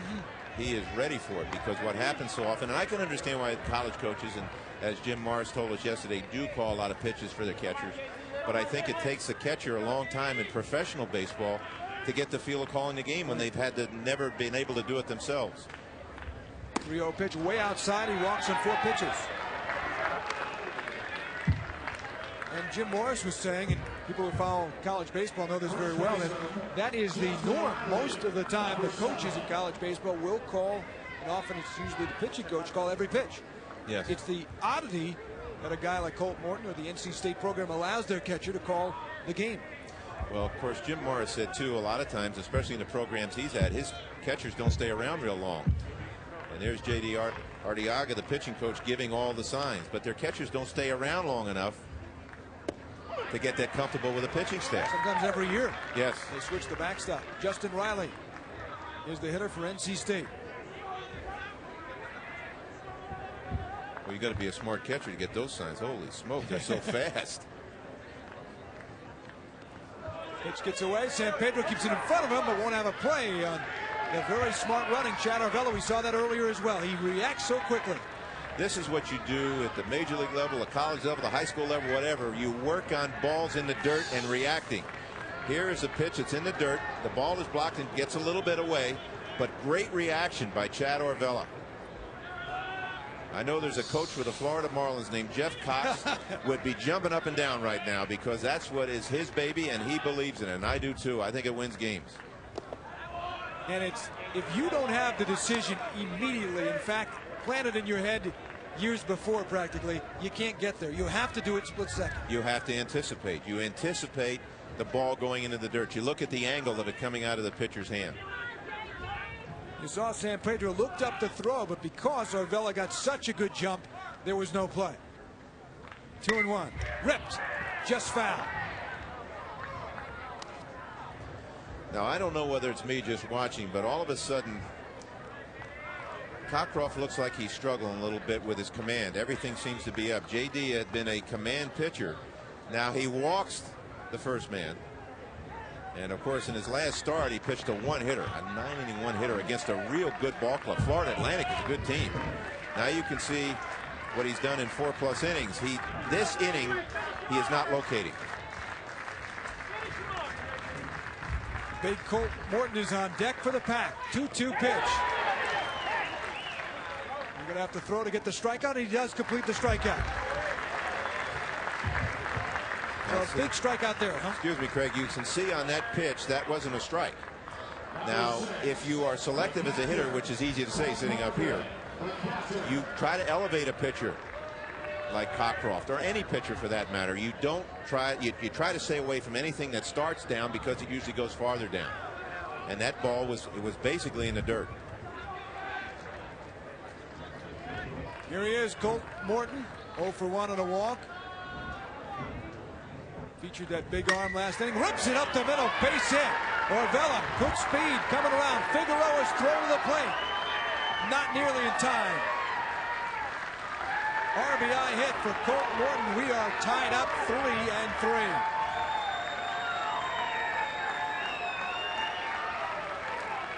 That's a big base hit for this club to come all the way back. Here's the pitch from J.D. Cockcroft. It's low and away. And Colt Morton at 6'6" has good long arms and extends the ball down. Danny Figueroa makes a nice throw to the plate.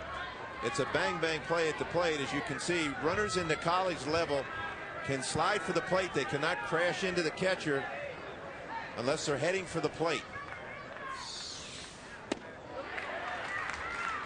Joe Gaetti standing in, 0 for 2 in the game. Struck out in the third. He grounded first to the pitcher in the first inning. Now, Craig, how big is that base running now by Chad Orvella? 0-1 pitch, down low, 1 ball and 1 strike.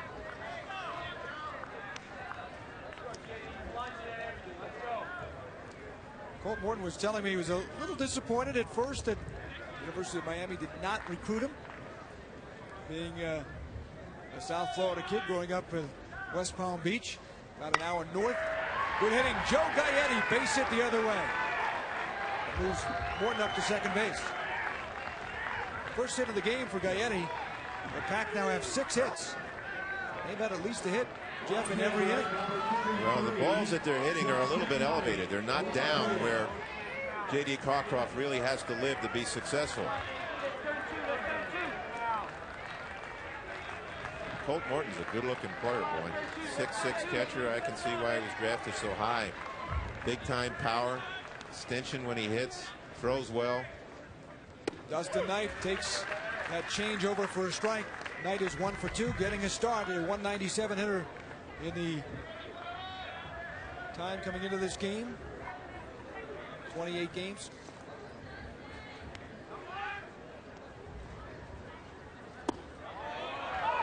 Change, that one is away, 1 ball and 1 strike. The Super Regional, the road to Omaha. Game 1 of this best of 3. North Carolina State not seeded but ranked number 9 against the 8th seeded University of Miami. I'm Craig Minervini with former Major League catcher, manager. Oh, good pickoff move at second base. They got Colt Morton hooked up. Now, look out. Gaetti is also in a jam. Throw to first. Oh, man. That thing just blew up for NC State. And bad enough to get 1 guy picked off. But Joe Gaetti was thinking probably that Morton would stay into some kind of a pickle. And as it turned out, it was a double play. Wow. Second pickoff of the game for Cockcroft, but this time he gets 2 outs. 3-3 in the 5th.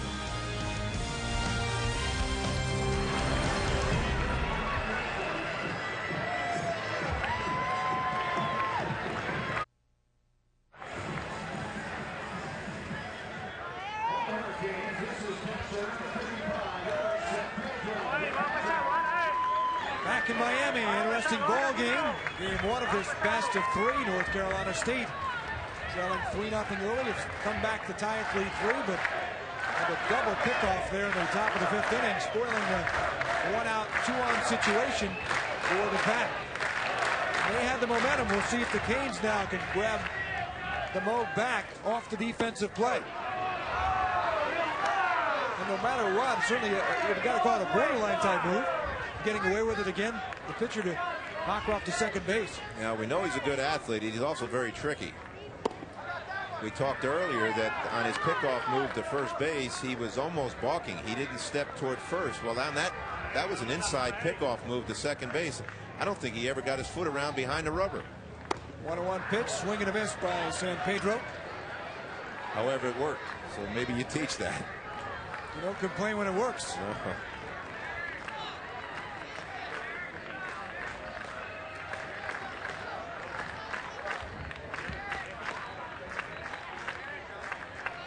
Mike Rogers has retired 10 on the last 11 hitters.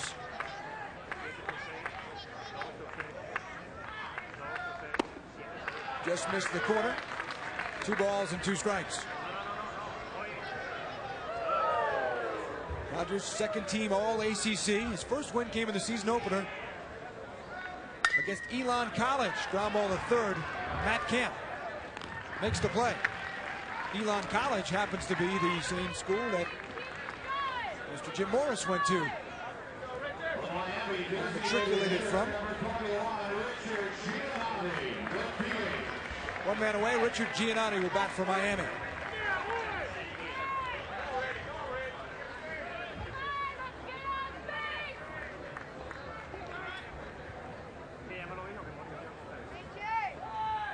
Giannotti's a switch hitter. He's batting from the left side. He's been bothered by a bunch of injuries this year. Had a dislocated left shoulder a week before the season, then returned and re-injured it, believe it or not, Jeff, at the beach. Jumping for the old punch ball. Has a bunt, pretty good one. Rogers throw, nicely done. 2 men away. Let's go back to Dave and Tony. Another look at that semi-questionable pickoff move, guys. Get to that in just a second, Craig. We do want to update you on North Carolina and South Carolina. Runners on first and third, and that's huge there, Tony. Yeah, just about all of that will give South Carolina the lead. 6 homers in the regular season. He's third in the NCAA tourney, but let's talk about that pickoff move. What's your take on it? I thought it was a block. He did not make a move towards the bag he was going to throw to. And Jeff, you guys are there. To me, it looked like he didn't even turn and cross the rubber to go to second base. And so, by the rules, that should be a block. Tony, I agree completely. It was a tough angle for us to see from here. We're a little ways away. But when we saw the shot from the side, he never got his right foot or his lead foot turned around back towards second base. So he was still almost stepping toward home plate. Here's the pitch. See how it's. Wow. That's a. No wonder that catcher got picked off. Exactly. Catchers don't get picked off. And see, the catcher got picked off here, but I don't know what happened at the runner with the runner at first, but he got picked off too. But that's the second time he's done that. Well, the Pack got the call there on a called swinging strike. So through 5 now. Interesting ball game. Some twists and turns and a 3-3 score.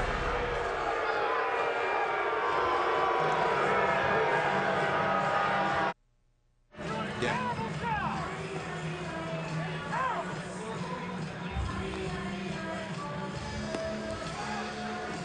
Welcome back to the Super Regional in Coral Gables, Florida. Miami jumped out to a 3-0 lead. NC State then came back with 3. J.D. Cockcroft has some interesting grips as well. Jeff, let's take a look. He's got great pickoff moves, but he also has some good grips. There's his 4-seamer. He rides this in on hitters. Here's his 2-seamer. This is the one he sinks away from right-handers especially. And there's his circle. That is the thing the bottom drops out of. It looks like a curveball even when he's finishing. There's a cutter. He just slides his 2-seamer off center, and that's the ball he runs into right-handers.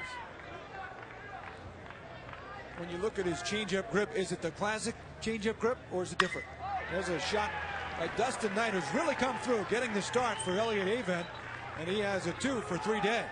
He hit just 197 in the regular season. As we mentioned, they're missing the big bat of Jeremy Dutton, their third baseman. He took some stitches left-hand spike last week, so he's out of the lineup. Knight ending moving up to left field, and the regular left fielder Matt Camp took the third base slot. Yeah, this was a great hunch by Elliott Avent to put a kid in who was hitting under 200, but he felt that he had the kind of stroke that could be effective against J.D. Cockcroft, and he's got 2 hits today. Sometimes you got to do that. You know, you manage your coach by your gut sometimes, not by stats. It's funny how you go all year long one way, and then all of a sudden in the biggest game of the season, a guy who's had only 66 at-bats, about a quarter of your main guys, 24 games, gets an opportunity. He could have won a couple of different ways with the lineup, including using the lefty hitting .293 first baseman David Hicks, who knocked in 30 runs. But Knight got the start, took advantage of it. Now we get a pinch hitter. It'd be Lee Mazestrano, left-handed hitting outfielder out of Bellevue, Washington. Now remember, you're pinch hitting a left-handed hitter against a left-handed pitcher, so it makes you realize that Elliott Avent now is probably seeing that J.D. Cockcroft is having more trouble with left-handed hitters, so he pinch hits a left-hander.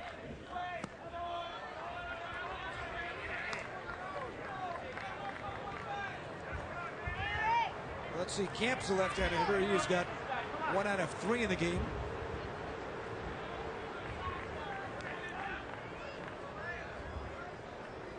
Pitch on the way. But you know what he's probably seeing? It's not just what they have done necessarily with hits. It's the line. You remember how many line drives are going down the left field line just missing? They were left-handed hitters that are staying on him. And I think what Elliott Avent sees, he sees J.D. Cockcroft having trouble with his cutter to left-handed hitters. Left-handed hitters against left-handed pitchers become high ball hitters. Interestingly enough, both Mazestrano and Cofield hit .266 exactly during the season. In fact, Tim had a little more pop, 3 homers, 12 RBIs, lead with 6 ribbies, no home runs. 1 ball and 2 strikes. Mazestrano pinch hitting for Cofield, number 7 in the Wolfpack batting lineup.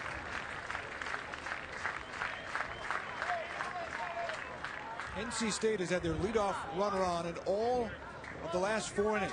Now 5 innings. Single by Knight in the second.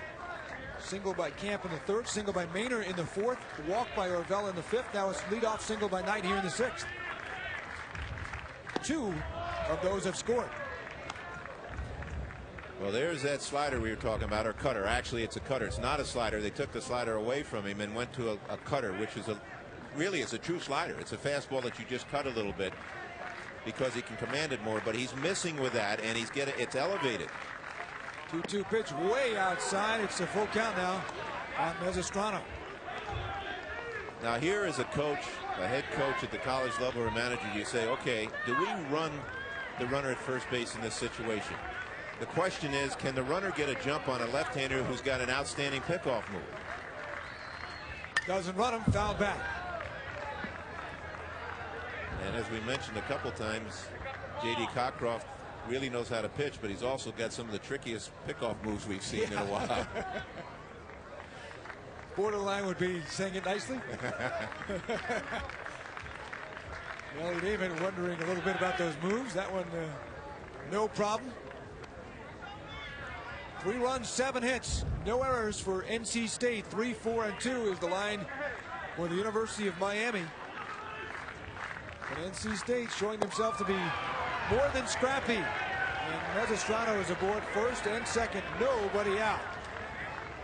Tomorrow, ESPN is your destination for Major League Baseball. This week, an interleague clash between 2 of Major League Baseball's most historic franchises. Derek Jeter leads the New York Yankees in the Wrigley Field to meet Sammy Sosa and the Chicago Cubs. Andy Pettitte, Mark Pryor scheduled to get the start. Pettitte and Pryor.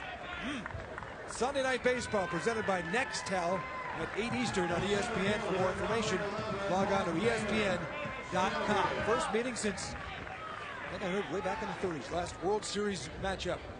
There's something special about Wrigley Field. There's something special about the Yankees.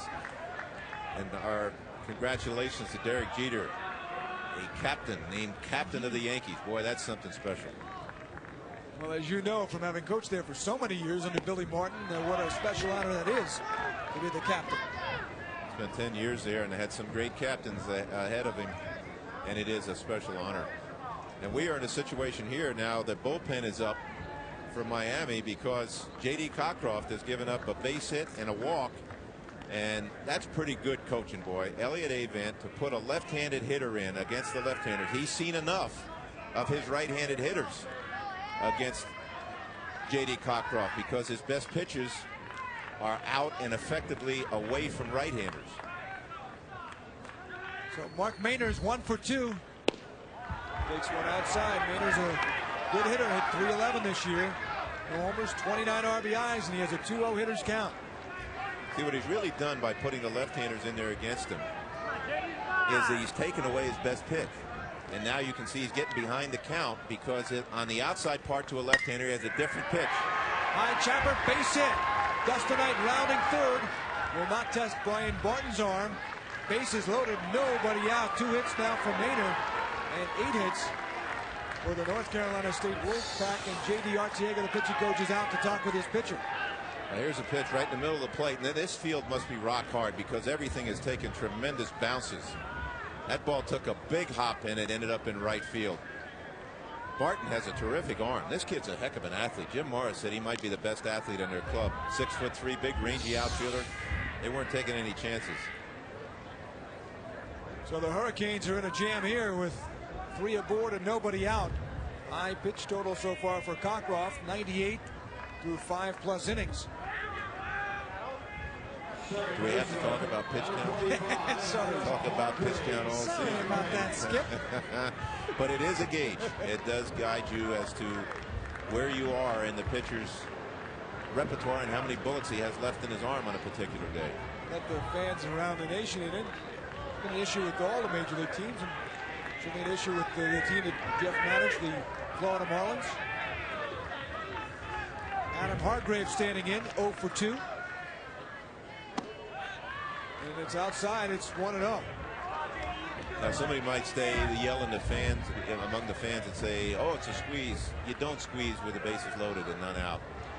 You do put a safety squeeze down maybe, and that's pushing the ball to the right side and saying I'll take one, but it's suicide squeeze in this situation. You don't normally see it. Here's the 1-0 pitch. Look at that. Suicide, or is it safety? Suicide squeeze. They may get it. They do. That actually was a safety squeeze. They didn't break from third. See, the suicide squeeze means that the runner from third base breaks the minute the pitcher goes into his motion where you know he's heading to the plate, either lifting his leg or putting his foot down.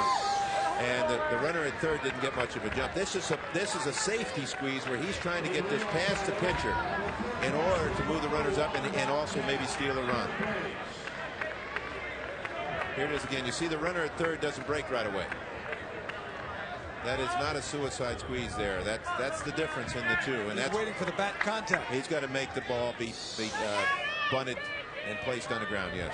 The Pack are lucky that it was not a double play. Still have the bases loaded and still just 1 man away. Here's Matt Camp. Effective hitter, 1 for 3 up the middle. Braun diving, can't get it. Base hit. Scoring Mesostrano. Maynard turning it. He'll score a big 2-run single from Matt Camp. And NC State is fired back. Down 3-0 in the first. They scored 2 in the third, 1 in the fifth, 2 more here in the sixth. Well, here again, it's another left-hander who just slaps the ball away from him up the middle. Ryan Braun makes a nice try for this ball to try to keep it in the infield. 2-run score as a result of this, but there again is the left-handed hitter doing the job against the big left-hander J.D. Cockcroft.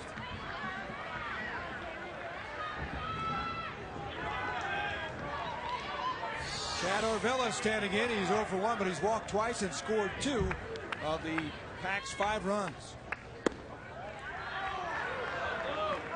Cockcroft still being allowed to stay in there. He's given up 9 hits now. He's also walked 4. You talked about it earlier, though. Location the key for anybody, but you would think in particular a guy who just doesn't have the hard stuff. He really is forced to keep the ball where he wants it down. Yes, and he's got more weaponry against right-handers because of that circle change he throws and because of the 2-seam sinker, but he's having trouble against left-handers because he can't get his slider down and away for a strike. 2-0 pitch. That one is over the inside corner.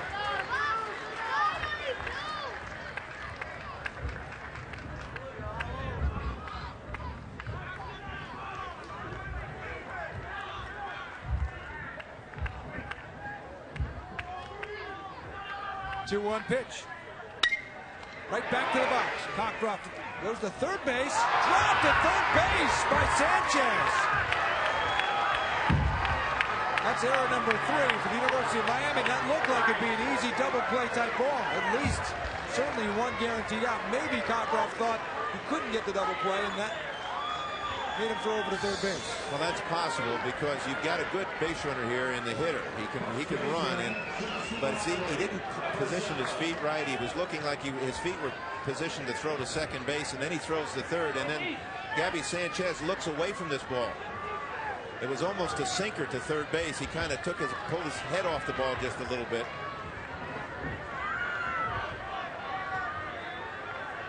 Here's your runner going in, and he doesn't know what to do. He comes in standing up. He's surprised the ball is dropped. The error will be on third baseman Gabby Sanchez, who may himself have been thinking about two. Took his eye off the low throw. He might have been fooled also, I think, by Cockcroft. It appeared he was going to second right off the bat. So Justin Riley standing in, big hitter with bases loaded, and a big chance for NC State, taking advantage of Kane's miscues. But they had 2 errors in the 2-run third inning.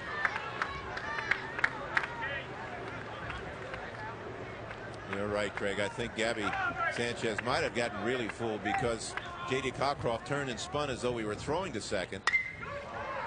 Into the air, left field. Well hit. Jerry Hoof going back at the wall. Leaps up. And it is gone. A grand slam home run for Justin Riley. The ball carries so well here at the University of Miami.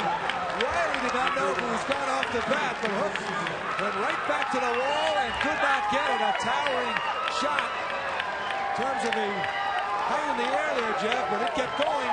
And NC State's got a grand slam and a 6-run frame. Wow.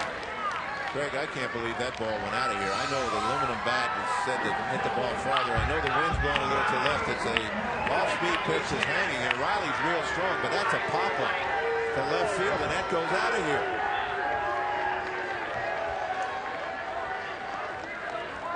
Joey Hoof made a heck of a shot at trying to catch that ball, but I can't believe that ball went that far. What a moment for Justin Riley, who hit 17 home runs in the regular season, and now he has knocked out the Canes ace J.D. Cockcroft. North Carolina State, all of a sudden, 9, Miami 3.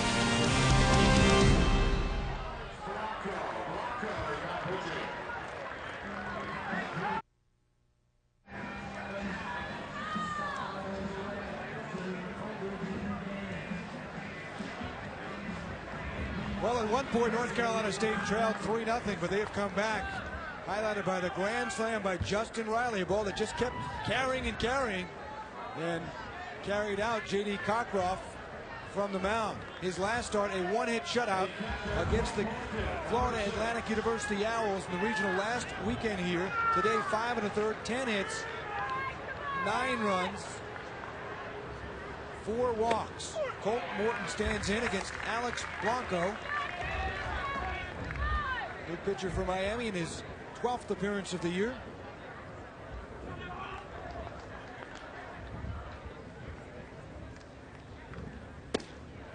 Blanco, an ERA of 4.15, about a 288 average. Actually, started the year as more of a shortstop second baseman, and Jim Morris has used him out of the pen.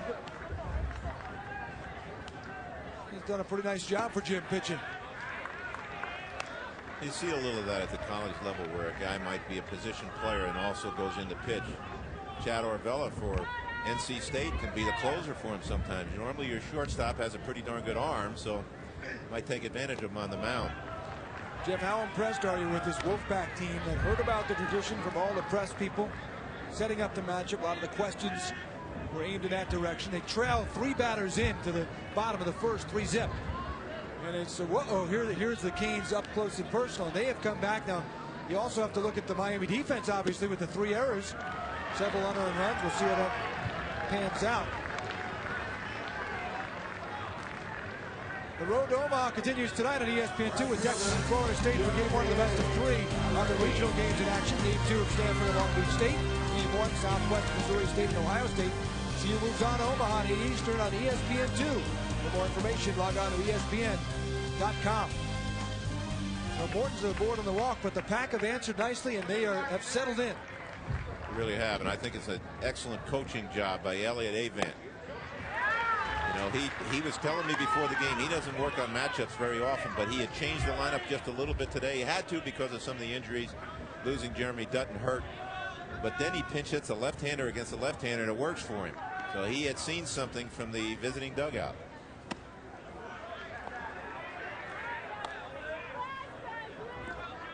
Six of the runs charged to Cockcroft, or earned.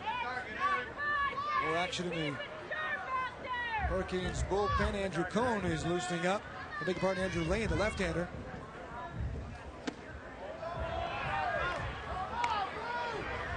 Two balls and one strike.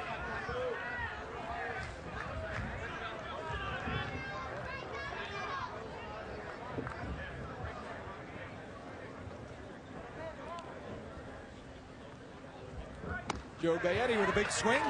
2 balls and 2 strikes. Gaetti 1 for 3 in the game. He singled in the 5th inning.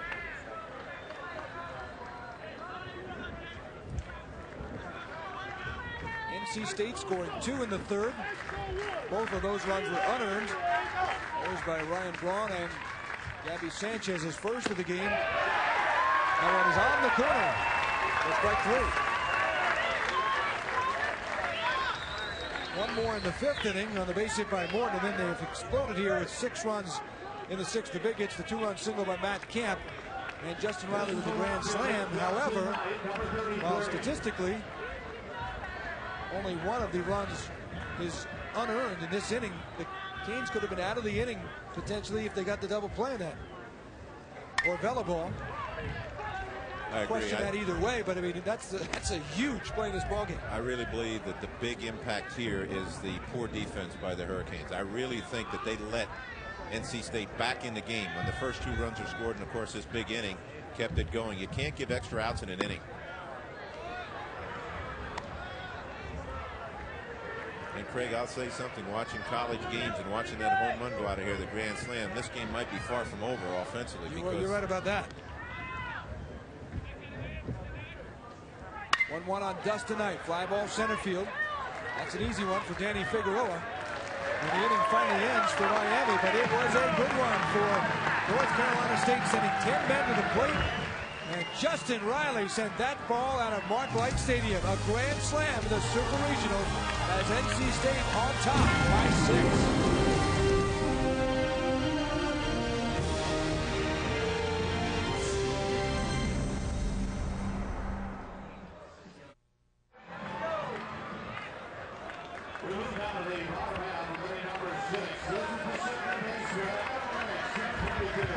North Carolina State leading the University of Miami by the score of 9-3 after the grand slam by Justin Riley, the 2-run single by Matt Camp in the top of the 6th inning. We're at Coral Gables, Mark Light Stadium. Beautiful palm trees in the outfield surrounding this gorgeous area in southern Florida, just south of the city of Miami, and the home of the University of Miami. I'm Craig Benervini, longtime Major Leaguer, Major League Manager, and broadcaster Jeff Torborg. And it's good to be with you, Jeff, and certainly all the fans watching the ball game, and maybe some around the country that have not heard about this NC State program. I've seen a team that's been able to jump on some mistakes and put it to the other team when they've been given some opportunities. That's not an automatic. Sometimes teams make errors, but they don't have to pay for them. Absolutely is. When you give extra outs in an inning, anything can happen, because if your pitcher is the kind of guy maybe is struggling a little bit, he needs a little help. Adam Ricks, nice swing there, base hit. His 2nd hit of the game. Let's go back to Dave and Tony in the studio for an update. Okay, Craig, Baylor inching ever closer to LSU here. Tony, remember, the Bears win. They are headed to Omaha. They're not just going to fold their tent. They've been clawing themselves back into this ball game. Now they're only down a run. Now it's 4-0. It's now 4-3, guys. Thank you, Dave. Tony, bottom of the 6th with Mike Rogers had come into this inning. Jeff retiring 13 out of 14. Gives up a leadoff hit to Ricks and a chance for the Canes to try and climb back into it with their big hitter Ryan Braun, who hit the 3-run homer in the 1st inning. Well, the question that comes to mind now, we're in the 6th inning. It's very humid and draining type of heat that you have here in South Florida. I wonder where Mike Rogers is right now in his conditioning. And as hot as it is, it's Braun rips from the right field. Joe Gaetti, though, right there, right at him. Goes to first. as hot as it is, I think NC State, even more so than Miami, has caught a break because of the cloud coverage. It's overcast here, so it's not as hot as it could have been. No, you're right. This place would be smoking. I was told that a year ago when I first took over the Florida Marlins. As the manager, everybody in the area said, you're going to have to rest some of your people because the heat here is so draining. Well, the fans actually got lucky here today, too, because of the cloud cover. It is a little cooler. There's a breeze out here, but boy, it can really be smoking. But the question is now, you got Mike Rogers, and NC State has been up along the Atlantic corridor up in the Carolinas for most of the season, and it's been rotten weather up there. You just don't know whether Mike Rogers is starting to get a little tired. Jim Burt fakes a bunt, takes the ball. We haven't even mentioned, as you look at Burt today, 0 for 2, that North Carolina State has really faced adversity, not to mention some injuries we talked about, but they did not have a home for a while. They played in 6 different stadiums around North Carolina before the renovation of their Doak Field was completed, and it's still not completed, but enough to get back. But they've had 7 home fields, minor league parks, even high school parks. They made practice a mess for this university and program. Would have been an easy excuse for the club to just say, yeah, maybe not this year. Popping around all over the place. 1-0 pitch is taken for strike. Jeff, the ironic thing about it is talking with the Wolfpack players, they say it may have brought them closer together because often in home games now they stay at a hotel if they're playing at a park like in Zebulon, North Carolina, home of the AA Mudcats of Carolina. They stay at a hotel after those games, so the team is really gelled a little more, been together a lot more at home, and you see the results. Well, I also see the results right now. Mike Rogers is up with everything. And Jim Burt's a high fastball hitter, but the ball that Adam Ricks hit to lead this inning off with a base hit was up. The ball that was lined to right field by Brian Braun, that was up. And now every pitch to Jim Burt has been up. And that's where you get in trouble, especially with aluminum bats and the way the ball's carrying here.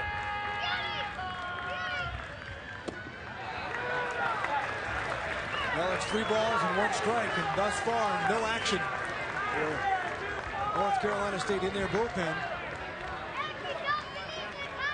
We were just looking at Corey Lee, a left-handed pitcher who was a tremendous college pitcher at NC State. And this spring, he was in the Yankees camp and injured his arm and had Tommy John surgery. A left-hander of very fine ability, and he's come into this program. He's only been here for about a month, done a tremendous job with some of these young pitchers. Burt with a high sky to center field. 2 men away. Let's get a super regional update with Dave and Tony. Thank you, Craig. North Carolina and South Carolina. Blair Wiggett, this guy can flat out fly, Tony. Here's a ground ball here to the right side. Watch how he gets down the line. Has to take his time maybe to make a good throw. He would have beat it anyway. North Carolina's down a rush. South Carolina 1 win away from advancing. Thanks, guys. Here it's NC State 9 and the University of Miami 3. Brian Barton coming up with 1 on and 2 out. He's 1 for 2. He doubled in the first inning. An aerospace engineering major. He is here not on an athletic scholarship, but on an academic scholarship. At Loyola Marymount, he wanted to play at University of Miami, transferred here. The team would not release him. He ended up redshirting. Went in to talk to Jim Morris to get some of the paperwork done, come back to talk with me. Pitch to Barton. Look left field. Dustin Knight moving over, won't be able to play it. Goes into the corner. Adam Ricks goes to third, gets the stop sign from Jim Morris. Second double of the game for Brian Barton. He shows that he's not only a great student, but a darn good athlete, too. Well, we've been talking about the pitches being up in the strike zone. See where it is? Right in the middle of the plate, about letter high. Oftentimes when pitchers get tired, they lose their command. Here's the swing. This is a fine athlete. You can see him pull his hands in and pull that ball down the left field line. Very often when a pitcher gets tired, he doesn't necessarily lose his velocity, but he loses his command. And this is what we're seeing with Mike Rogers. This inning, everything is up. Big point of the game here for Miami. Gabby Sanchez with a drive to left field. Knight goes back, and there it goes. It's gone. And Gabby Sanchez, the freshman, with his 7th homer. And the Canes all of a sudden have sliced a 6-run lead. into a 3-run deficit.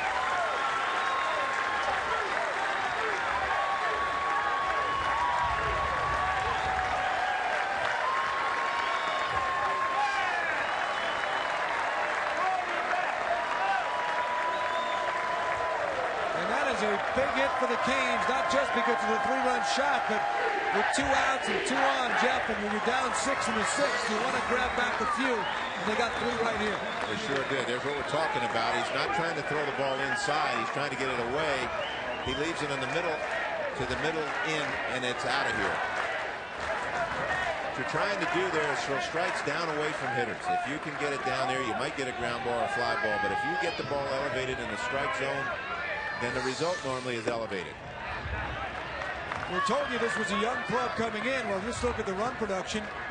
Ryan Braun, their freshman shortstop, 3-run homer in the first. Gabby Sanchez, their true freshman third baseman, with a 3-run shot. Both true freshmen.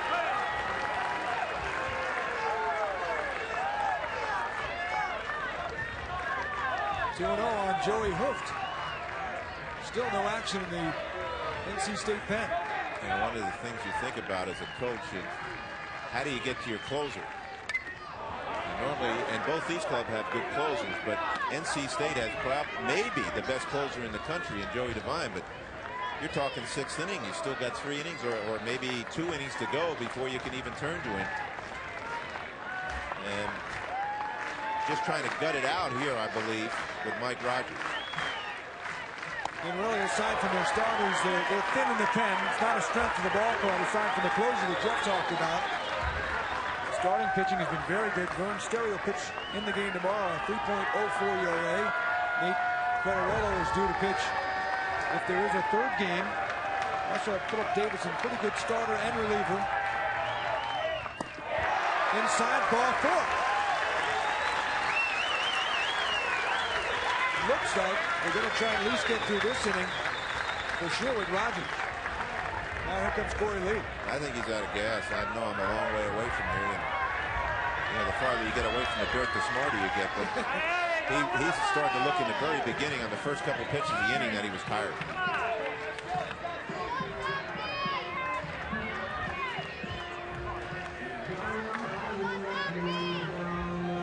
You talk about basketball players when they lean down and grab hold of their shorts, they're tired. Did you see what Mike Rogers did as the pitching coach Corey Lee was coming to him? He bent over.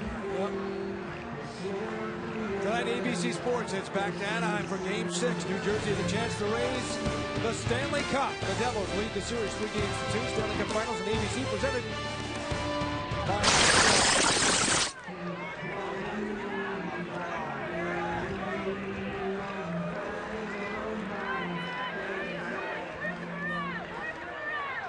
Coverage begins of the Cup tonight at 7:30 on ESPN with Sports Center. Live from the Stanley Cup.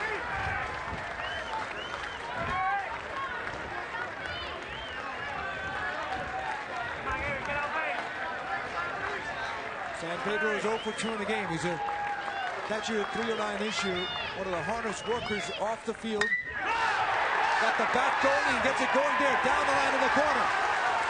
Pretty good speed coming around third. He's got the green light. The relay throw, not in time. Double for the catcher. 2-out rally for the Canes. 4 runs with the 2 outs. And it's 9-7. And Jeff mentioned it a while ago when it was 9-3. It's college baseball. Don't turn your sets.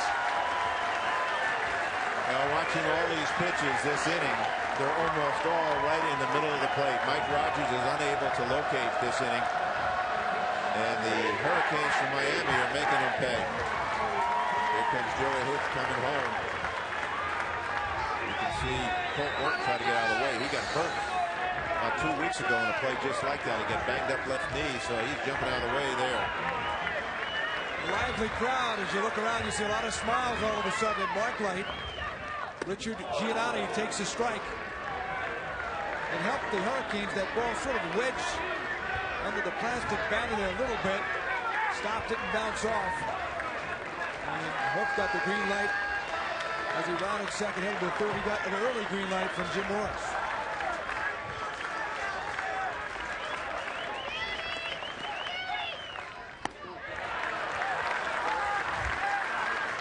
action in the North Carolina State pen.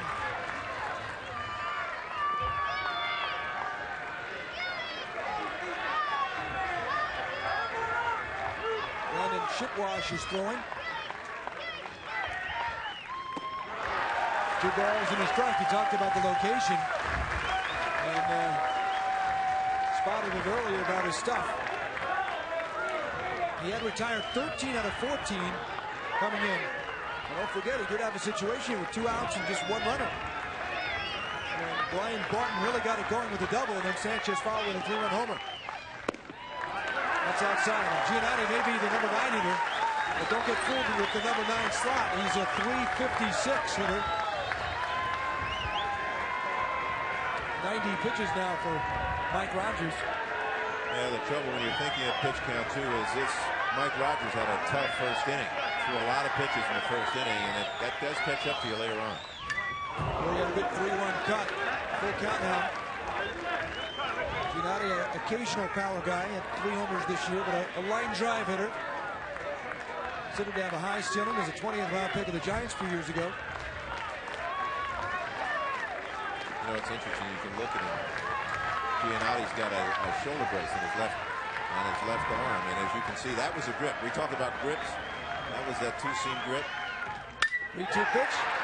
1 bouncer. Avella bobbling. He won't have a play.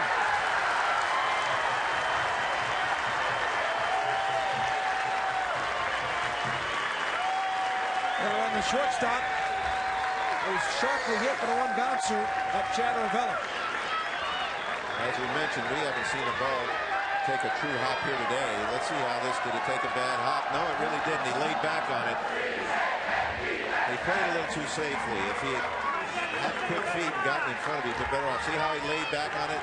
Then you let the ball play you. But he's heads up. You see him looking to see if he can get the runner, Barton, rounding, or actually San Pedro rounding third base. Didn't happen.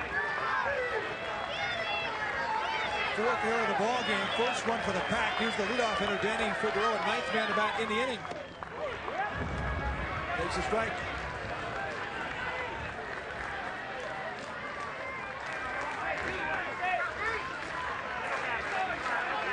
Figueroa walked in the first, struck out twice.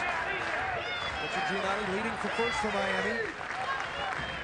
Eric San Pedro is on third. 0-1 pitch, up the middle, base hit. It's a 9-8 ball game.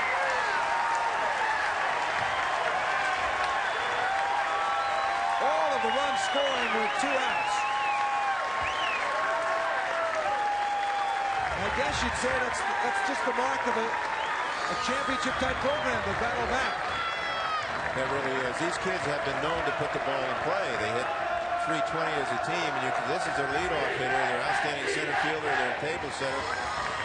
And he just stays right in the middle of the field. That'll be all for Mike Rogers. Boy, Elliot Avon was just hoping to get that last out. 2 outs and a runner on first is how it all got going. A double, a homer, a walk, a double. All of a sudden, it is 9-8 here with 2 outs in the bottom of the 6th.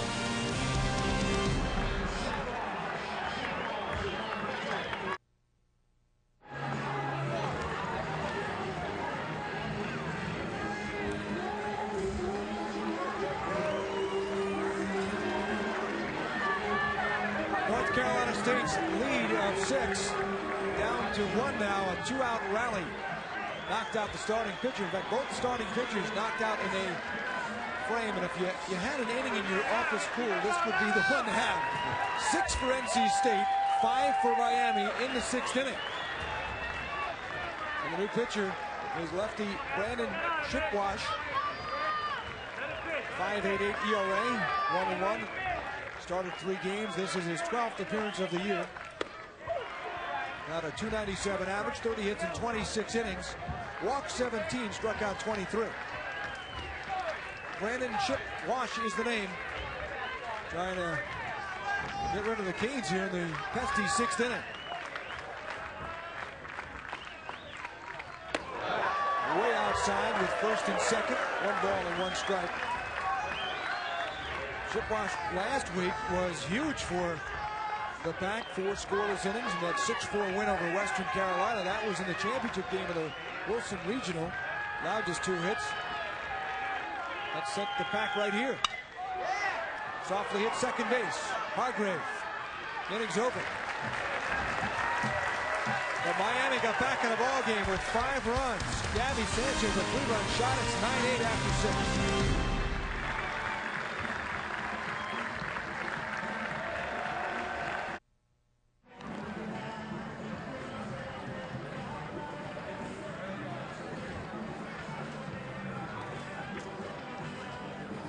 We go to the 7th inning here of the Super Regional. North Carolina State 9 and Miami 8.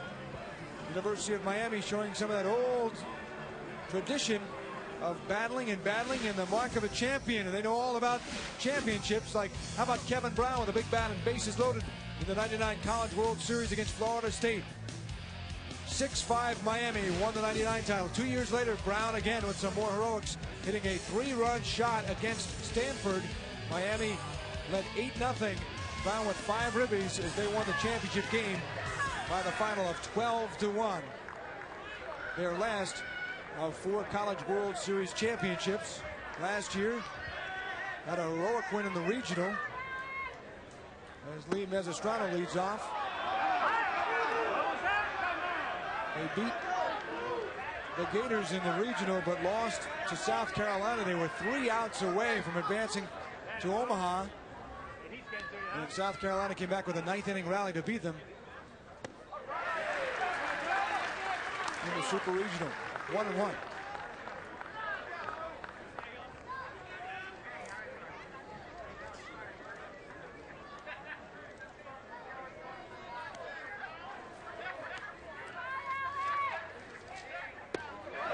There's a fastball over.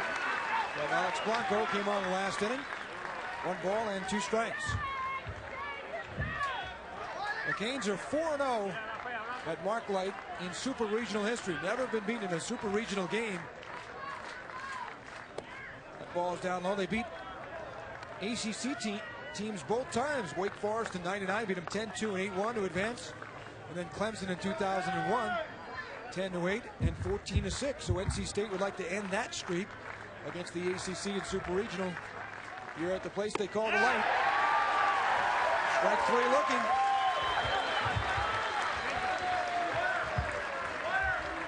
Alex Blanco, after walking Colt Morton, has retired 3 in a row. And here is Mark Maynard.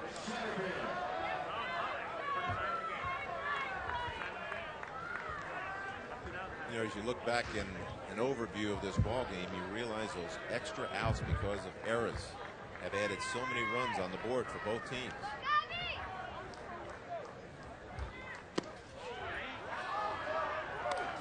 Maynard 2 for 3 in the game, single scored in the 6th inning. It's been the key. You're never quite sure of the bounce. Also, even the balls that look like routine grounders. 1 ball and 1 strike. Sometimes they even out. I guess Miami might be looking at it like that after what happened to them in the 3rd with a couple of ground balls. Some bad decision making. It's also interesting to see as you watch the emotion of a game change back and forth across the field to see how NC State handles this.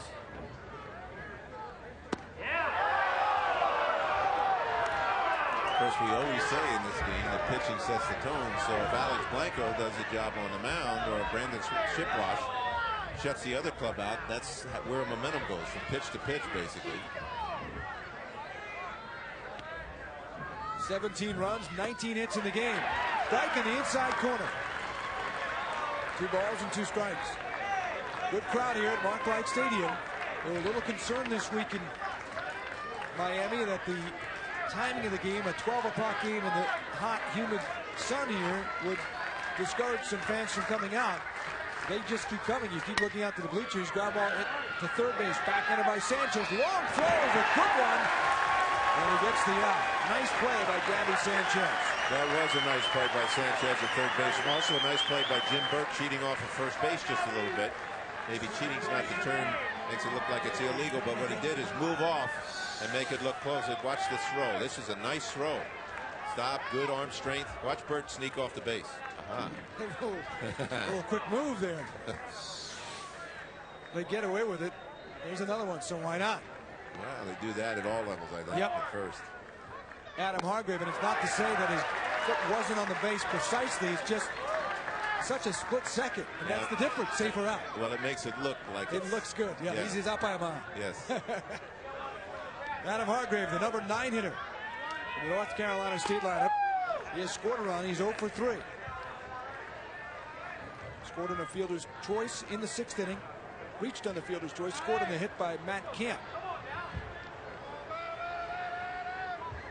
It's a 3-inning game right now. And the way the Pack have to look at it is they still have a 1-run lead. Yes. It may not feel like that right now.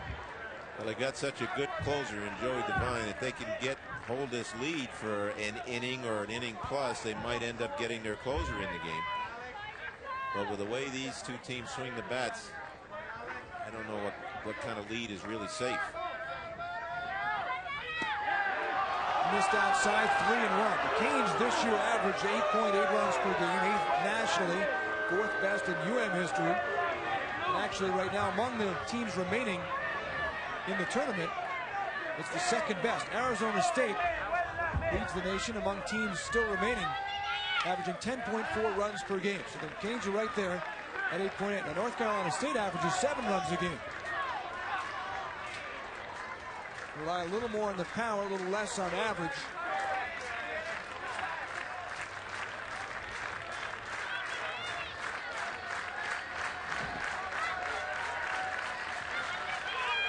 Three-two up high, ball 4.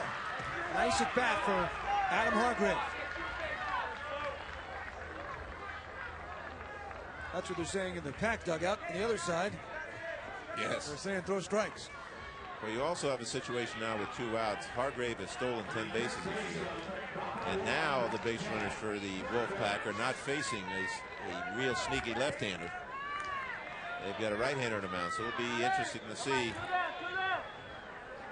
whether they'll attempt to try to get somebody into scoring position via the stolen base here.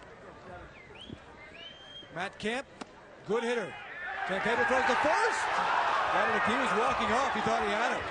He has the guts of a burglar. The catch he just loves to throw. Reminds me of the guy who works up the block here, Pudge Rodriguez, just the way he likes to throw to first base. Absolutely. It keeps the runners close. In fact, it even keeps Jim Burt alive there.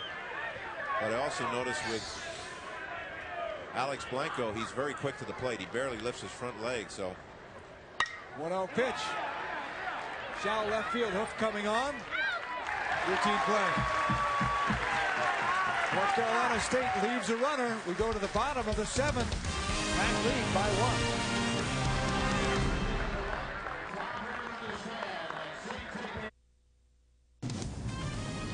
1. Coca-Cola brings you Championship Expressions.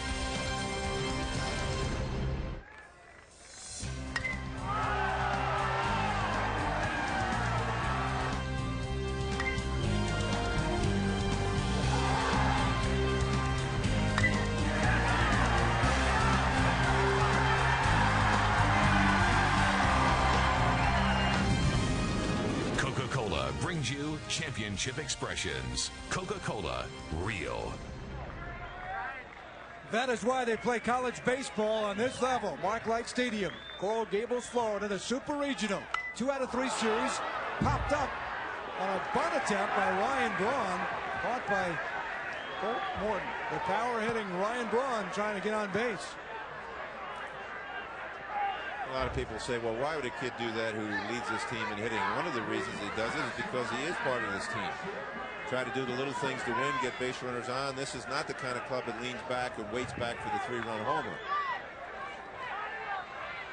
Having said that, you don't mind your number 4 guy, number 3 guy, power guy, taking that power opportunity away with 1 down. Well, I'd rather see a base runner here, but, you know, how would you get it? You know, if he lays down a perfect bunt and nobody's expecting it, he's on first, you know, he can steal a base. You got a power hitter in Burt behind him. It's when it doesn't work, you say, I don't know if that's a good idea or not. Burton is 0 for 3 in the game, hit 10 home runs this year, knocked in 39. Big breaking ball is a good one by Brandon Chipwash. Ball and a strike.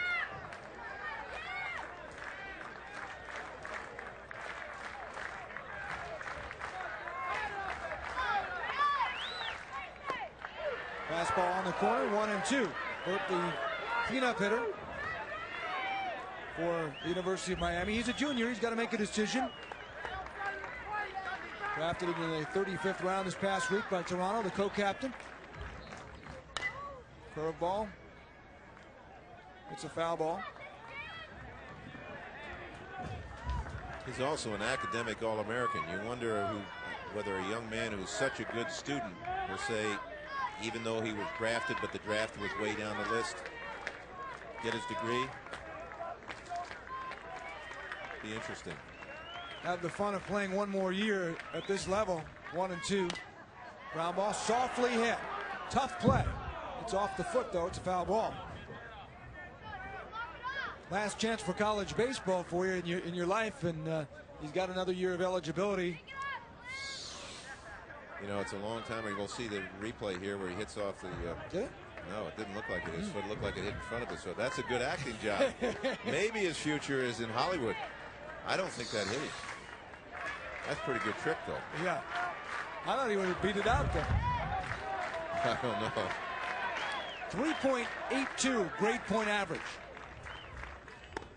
Inside, he's only the second academic All-American in University of Miami baseball history.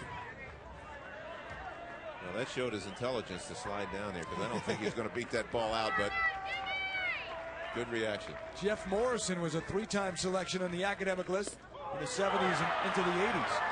Burt takes strike 3, 2 men away. Good job by both relievers. Alex Blanco came in for the Canes, and Brandon Chipwash right here. You can see the left-hander Chipwash moves this ball inside. They pitch Burt in. He's a big, strong kid. Anytime you see somebody that's really strong in the chest and the shoulders, you want to keep the ball in there, because you don't want to let him get his arms extended and pop the ball for a distance. So here's the kid who wanted to be an astronaut as a kid, and that's why he's an aerospace engineering major. Brian Barton from Los Angeles, California. He's here on an academic scholarship. We're talking the inner city of Los Angeles, Westchester High School. He watched UM as a kid, watched the games on television, always wanted to come here. People thought it was a little risky for him. He had the deal at Loyola Marymount. Athletically, they would not let him out of the release, which you can do in baseball, so he came here as a walk-on, got the academic scholarship, went into Jim Morris's office talking baseball with Jim. Jim had not heard of him as he fouls it off. 10 minutes later, Jim, I guess you would say, hey, we get a lot of guys that come in here. Jim asked him, by the way, have you ever been drafted? He says, yes, by the Los Angeles Dodgers. He said, why didn't you tell me that 10 minutes ago? You're ready for a tryout. Things went very quickly after that. You know, at a program like this, Jeff, I don't know if you had it at Rutgers when you played. There's kids all over that they come to the school. Hey, I played baseball in high school. Yes. We try out for the team. Yeah, he came a long way from home. And he had to sit out a year too, and that's not easy. But he's got his head on straight. And Jim was saying what a good athlete this kid is, a real natural athlete. Ripped that one foul. He said it actually worked out better for him sitting out a year, not getting the release from Loyola Marymount. He worked out with the team, practice, got stronger, and then was ready. He's just a sophomore now. 2 more years of eligibility left. 38th round pick of the Dodgers in the year 2000.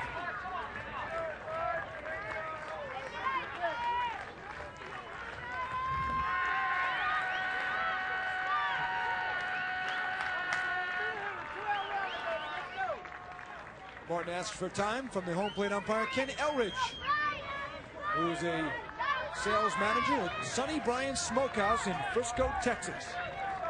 That's the day job.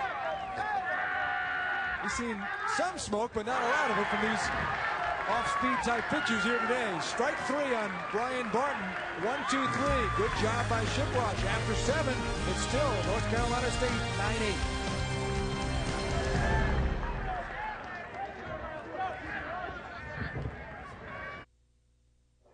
NCAA Championships on ESPN. The Road to Omaha is brought to you by New Odor Eaters Plus, the only arch-supporting insole that protects against odor and wetness. Saturn, makers of the View, redesigned L-Series, and the all-new Ion. And AT&T Wireless brings you M-Life, your mobile life made better. Back at Marklight Stadium, where the Canes have never been beaten in Super Regional play. 4 games so far in the now 5-year history of the Super Regional. This is their 5th game at home, and they've never lost a Super Regional here at Marklight. NC State's got a 1-run lead with 2 innings to go. Chad Arvella is up. It's 2-3-4 against Alex Blanco. Remember, this is game 1 of a best of 3.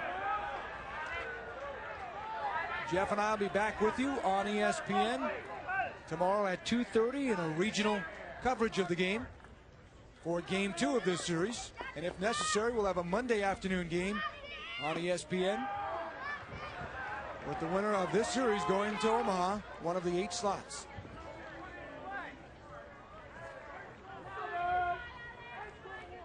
Chad Arvella is 0 for 2. He's walked twice and scored 3 times and displayed some outstanding base running. 3-1.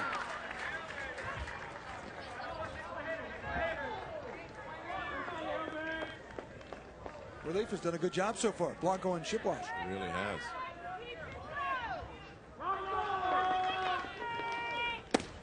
One is outside though, so Arvella gets on base for the 4th time and 3rd walk of the game. The road to Omaha continues tonight on ESPN2 with Texas and Florida State for game 1 of the best of 3. On the regional games in action, game 2 of Stanford and Long Beach State. Game 1, Southwest Missouri State and Ohio State. See who moves on to Omaha at 8 Eastern on ESPN2 tonight. For more information, log on to ESPN.com. It's a great time of the year if you're a baseball fan. College baseball, the Super Regionals. This year, for the first time, all of the Super Regionals are being televised by ESPN on a national basis. So you get to see all the great teams. 16 teams are left. We'll have 8 when we're done with the Super Regionals. And it's off to Omaha.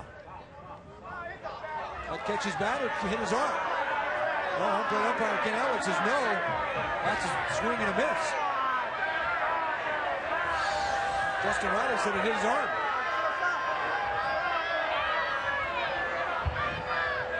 Checking the replay, it's tough to tell. This is always a call if you're a head coach or manager, you want to go out and talk about. If it hits in the glove hand, you take the glove hand off and show. While you're taking it off, you pinch your hand. Make it look red. You pinch your hand, huh? Yeah. You done that? Oh, sure. And you have your players do that. Hard to see. Let's see.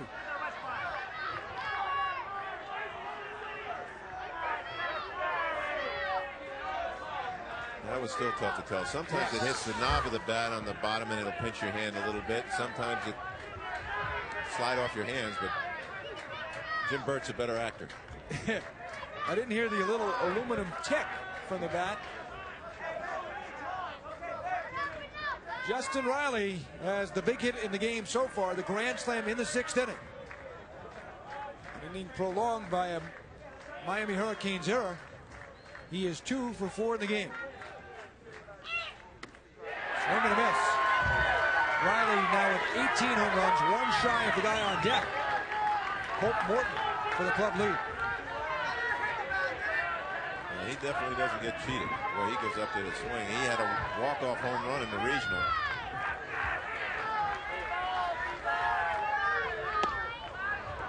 Stopped by San Pedro.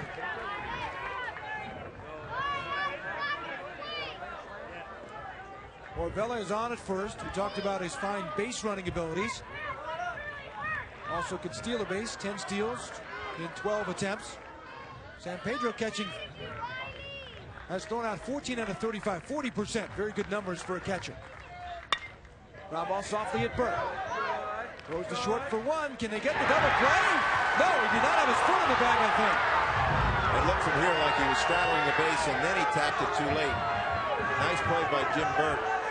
You were also mentioning going into that play that possibility of stealing a base. I tell you, we found out that this pitcher is so quick to the plate. Here is the play. It's a jam shot hit toward first base. Jim Burt makes a nice play. But Blanco, when he gets to first, he's straddling the base.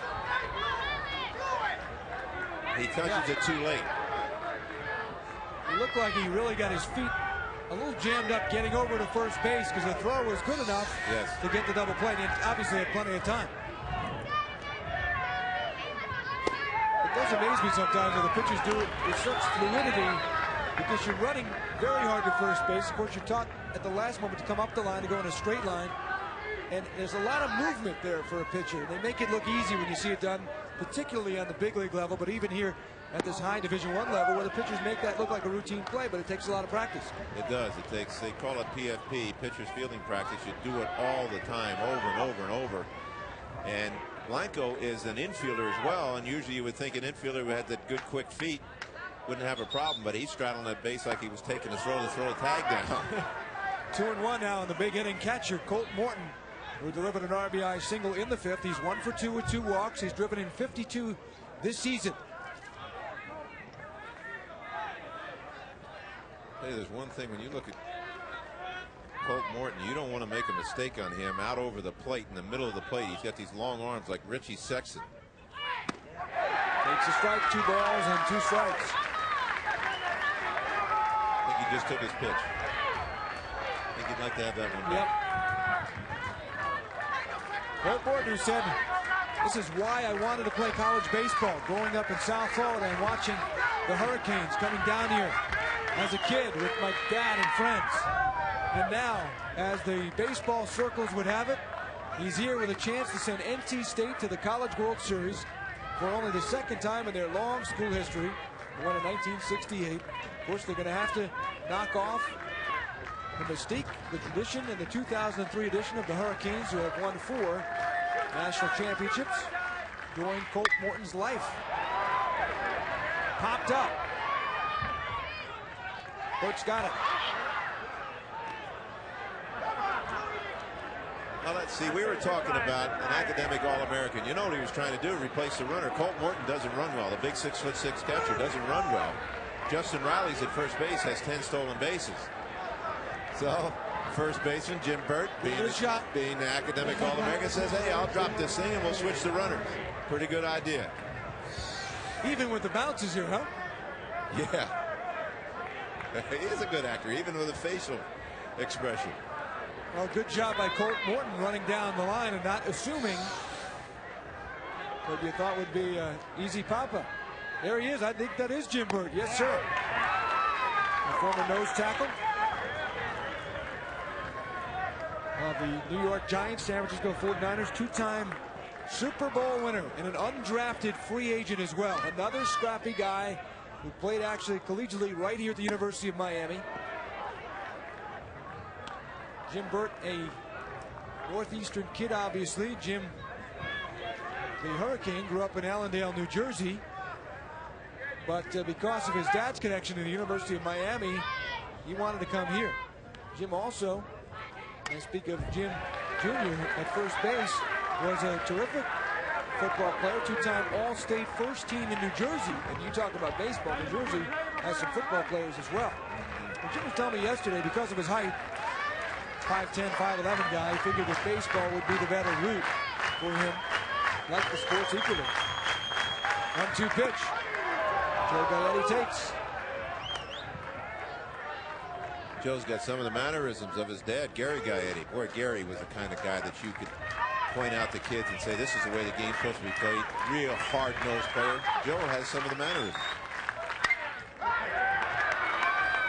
Infield pop-up for Gabby Sanchez. He's going to not let that one drop from the 3rd out. And we're done with the top of the 8th. Off to Dave Revson and Tony Gwynn back in the studio. Thank you very much, Craig. North Carolina and South Carolina. The Gamecocks 35-0 and leading after 6 innings. They were leading after 6, and then they get this, Tony. Yeah, Brian Blisher hits a 2-run homer to give them a 6-3 lead. So 9 outs away from getting to Omaha. They're that close. Needing just that one more win. Meanwhile, some very interesting developments between LSU and Baylor. Baylor runners on first and second. Nobody out, down by a run.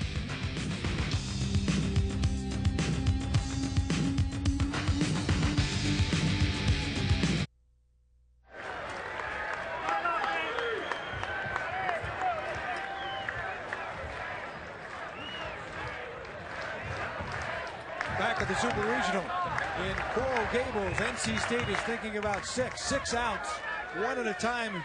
They prefer as Gabby Sanchez comes in with the 3-run homer in the 6th inning with 2 outs to get the Canes back in the ball game, turn a 9-3 game into a 9-6 game. But Brandon Chipwash for the 2nd straight weekend is coming through with some clutch innings for Elliott Avent's team. Last week he came up with 4 scoreless innings of 2-hit baseball in the Wolfpack 6-4 victory over Western Carolina, the championship game of the Wilson Regional in North Carolina that sent NC State here. They won all 3 games. Sanchez rips that one way foul. Here's the big hit in the 6th. Gabby Sanchez gets a hanger. If you can call a fastball a hanger, it's right in the middle of the plate, and he just tattoos it. And he just hit a long one foul. Now they've been pitching him most of the lineup since Chipwash, the left-handers, come in. They pitched a lot of hitters inside. That one's ripped to the gap right center. Maynard going over there will not be able to play it. Sanchez, the exciting freshman for the Canes, is going to wind up with a stand-up double. You know, it's interesting. I just got ready to say that they were pitching so many of these right-hand hitters inside with a left-hander that they might turn on it. This ball is down and away. It's a breaking ball down and away, and he drives into the right center field alley. I think they were trying to get that ball low and in, and instead they got it low and away. That's a nice piece of hitting here. 19-year-old Gabby Sanchez with a solid game here. 3-run homer in the 6th, the double representing the tying run now at second base. You talk about when do you bring your closer in. There he is right there, Joey Devine. Elliott Avent calls him the best closer in college baseball. Jim Morris puts him in the class of certainly the best out there. Joey hoofed here, 1 for 2 and a walk. Going to bunt him over perhaps, showing bunt. Drops a real nice one down. Chipwash going to have to hurry. Nicely defended by the left-hander. This is inside baseball right here. They're moving that runner to third, hoping that now with San Pedro hitting, they might get the ball in the air. That's a nice bunt. Nice form, bat high in the strike zone. You always move it down. You can't move it up very well.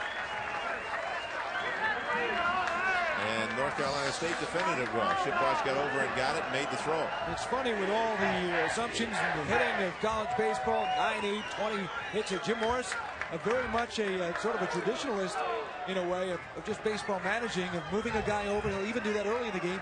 And he was talking to you yesterday about how he likes to bunt and do some little things too. Absolutely. He hasn't won all these years by just sitting back and letting these kids swing away. They play the inside game. He really tailors his game to his talent. This conference at the mound might be trying to get Joey Devine enough time out in the bullpen to come in and face San Pedro, because Devine is a side wheeler and he's got strikeout ability. Now San Pedro will be facing Chipwash if they stay the way it is.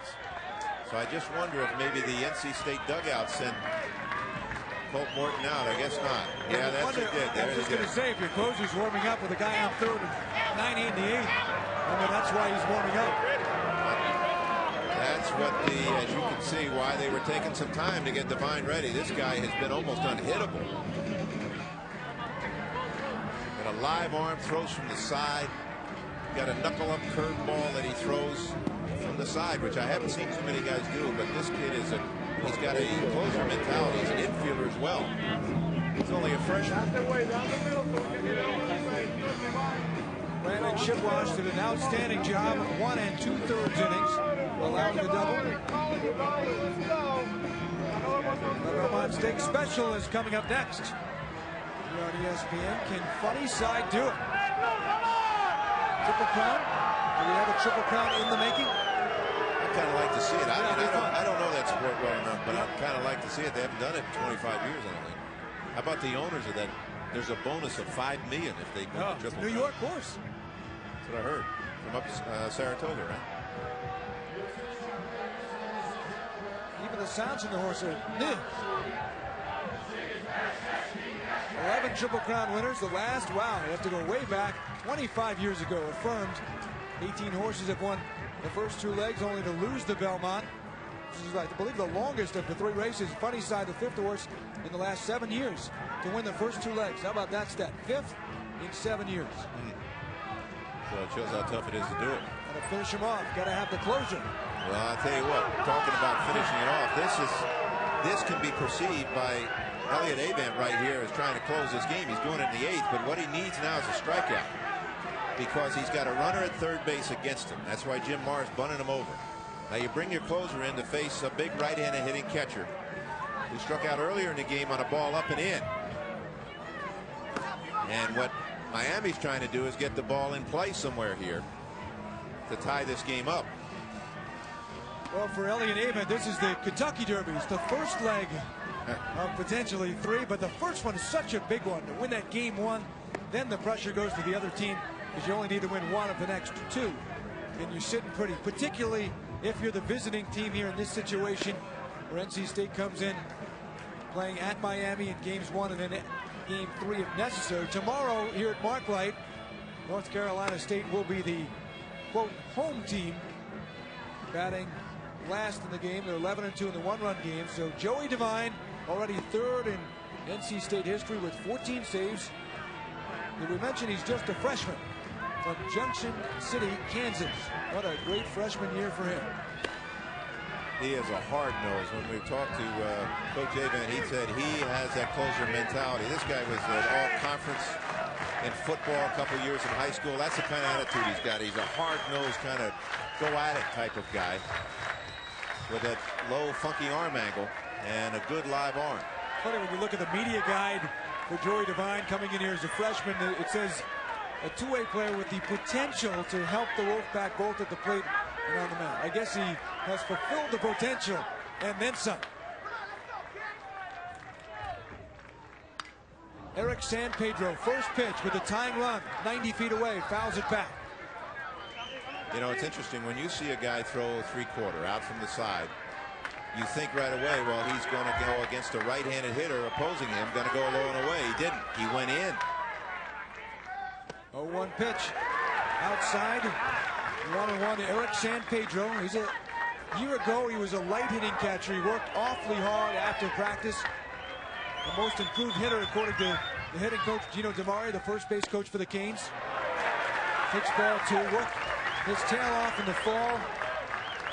Showed more power in the fall than ever. Worked the weight room, increased the bat speed, and he had a 300 season this year, 309. And also in this ball game, a big double. The drove in a run in the 6th. 2-1 pitch. 3-1. Joey Devine has good stuff. You can see he throws from almost sidearm, and he just touched the radar gun at 91. And he has a nasty breaking ball. It's an interesting one. It's an index finger up, kind of knuckle curve ball, or a knuckle up curve ball. Infield is in on the 3-1 pitch. Fly ball, shallow right. Coyote coming in. Really shallow, slides. Here comes the runner. The throw to the plate. Not in time. It's off to the left. The throw was offline. And from shallow right field, gambling Jim Morris, Gabby Sanchez, a sacrifice fly. We're tied at 9. Wow.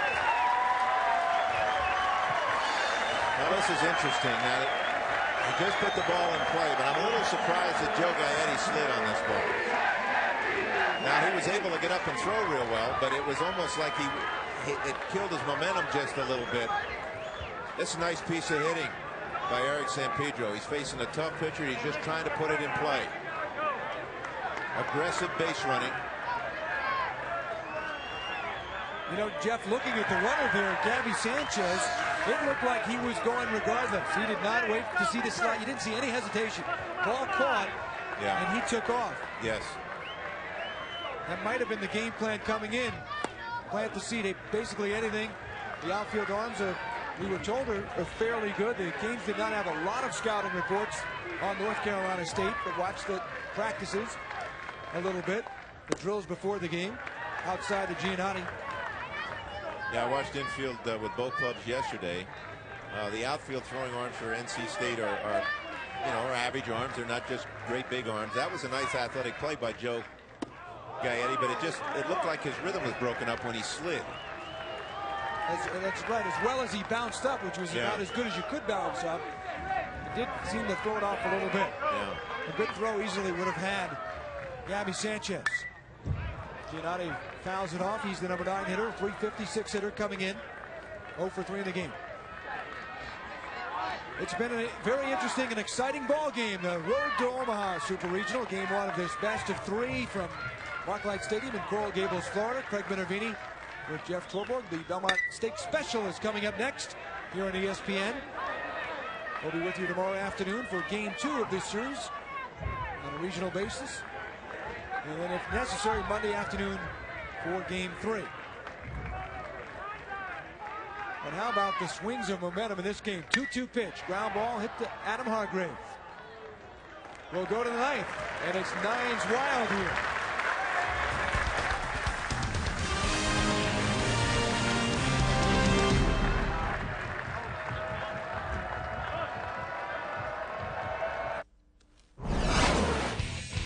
Dave Reps and Tony Gwynn with you, and Baylor on the way perhaps to Waco here, Tony. Yeah, they hung in there all day long, and Murphy here dropped a single into left field to give them the lead. They could close it out today. To Omaha, I should say. Up 5-4, 9-9 with you guys. Gentlemen? Yeah, Dave, you can go to Waco, maybe get a little vacation after the big trip to Omaha. The Road to Omaha. NC State and Miami. Top of the 9th inning. Sean Valdez-Fawley is in for the University of Miami. Taking over the closer's role. Ground ball, base hit right off the bat. Dustin Knight. That's taking advantage of Mr. Opportunity. 3 for 5 and one of the rare starts of the year for Dustin Knight. There's Sean Valdez-Fawley, a 6'2", 185-pound sophomore from Miami. Good setup man for most of the season. Also, he's the team clown, as Jim Moore says. The players think he's funny. Well, he took over as a closer because George Huguet broke his hand when he punched a locker in anger after one of his performances. So Fowler came in and did a heck of a job for him. That was only a couple of weeks ago, and Huguet had that cast removed this week, and Jim Morris watched him pitch yesterday. Just said he could not control the off-speed stuff, only the fastball. And you probably will not see action in the series. If Miami should advance, he could potentially pitch in Omaha. But that's a big loss for losing your closer. And stepping in has been the story, though, for the Canes this year. Cockcroft in the starting rotation. After Dan Touche, their number 1 went down. Now Valdez-Fawley here, certainly the freshmen like Braun and Sanchez that you've seen in the left side of the infield with big hits in this game have stepped in from being recruited freshmen to being key parts of the team. Lee Mezzastrano. 1 ball and 1 strike. He came in the game pinch hitting for Cofield in the 6th. He's 0 for 1 on a walk. You know, you have so many options as a coach. You say, okay, do we bunt a runner over when you get the leadoff man on? But this is one of my pinch hitters you put up there before for the reason that you like his bat. Do you give, there's another strike. Do you give an out here because you're near the bottom of your order to begin with, or do you let him continue to go? And we have a pinch runner also at first base. It's Matt Long.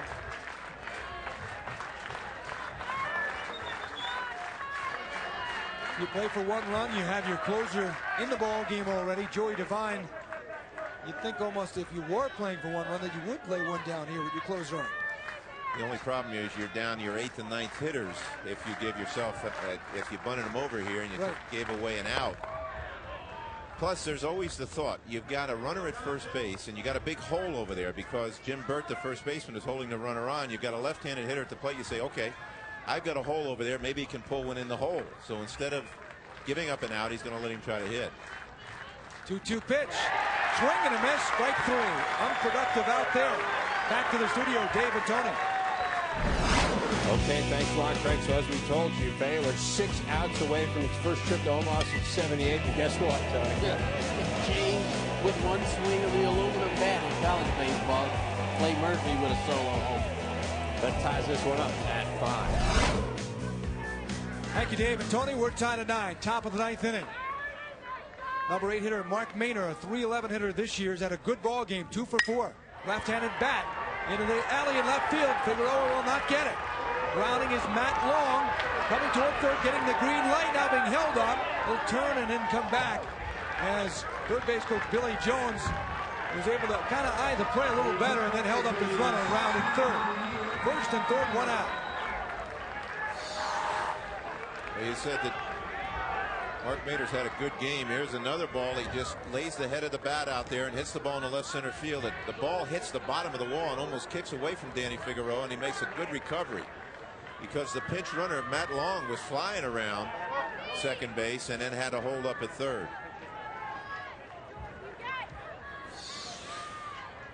The scheduled hitter here is Adam Hargrave, second baseman. They may be going to their pretty good hitting first baseman and David Hicks.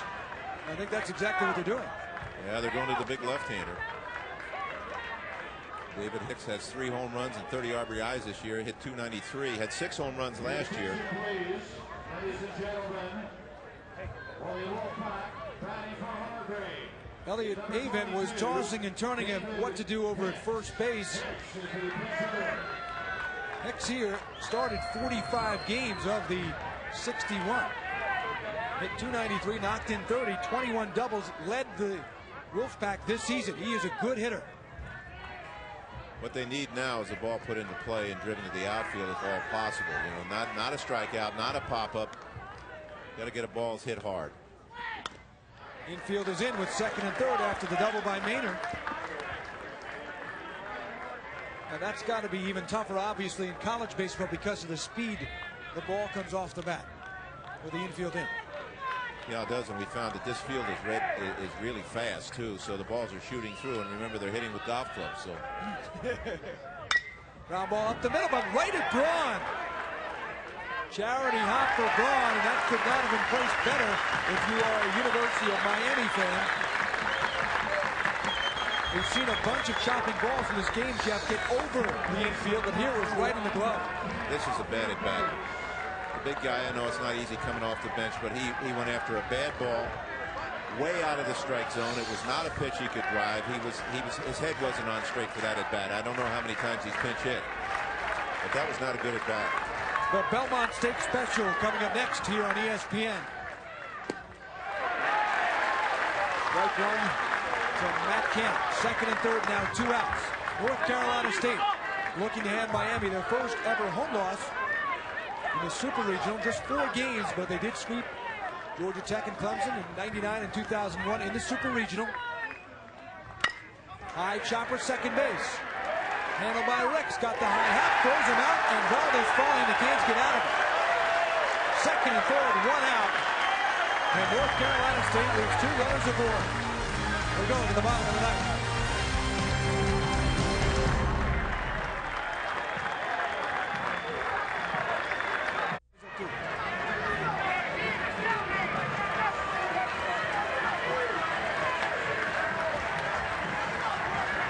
Welcome back. The Monahan high-performance moment of the game so far. Justin Riley, a grand slam in the 6th inning. North Carolina State feeling very good about things at that point. They had a 9-3 lead. But in the bottom of the 6th, the Canes came back, highlighted by a big home of their own, Gabby Sanchez, a 3-run shot. A 5-run frame in the 8th inning, a sac fly and a shallow fly to right has tied it up on some daring base running by Gabby Sanchez. And now they go to the bottom of the 9th with a chance to win it against the tough closer, Joey Devine, Danny Figueroa at the top of the order, 1, 2, and 3. They started off for Miami. Figueroa is 1 for 3 in the game with a walk. As we mentioned, he was hit by a pitch 17 times this year.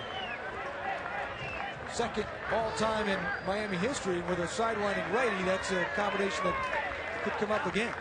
Belmont State Special again coming up next on ESPN. It absolutely can, especially the fact that he stands so close to the plate. Nice pitch for the corner by the sidewinder, Joey Devine. Freshman who has just come out of being recruited to be an integral part of this ball club. Figueroa, shallow right field, Joe Gaetti. Easy play. The road to Omaha continues tonight on ESPN2 with Texas and Florida State for game 1 of the best of 3. Other regional games in action. Game 2 of Stanford and Long Beach State, and game 1 between Southwest Missouri State and Ohio State. See who moves on to Omaha at 8 Eastern on ESPN2. And for more information, log on to ESPN.com. Adam Ricks, Dean's second baseman, 337 hitter, coming in 2 for 4 in the game. He scored 2 runs. Trying to get a board for the Canes' big hitter, Ryan Braun, on deck.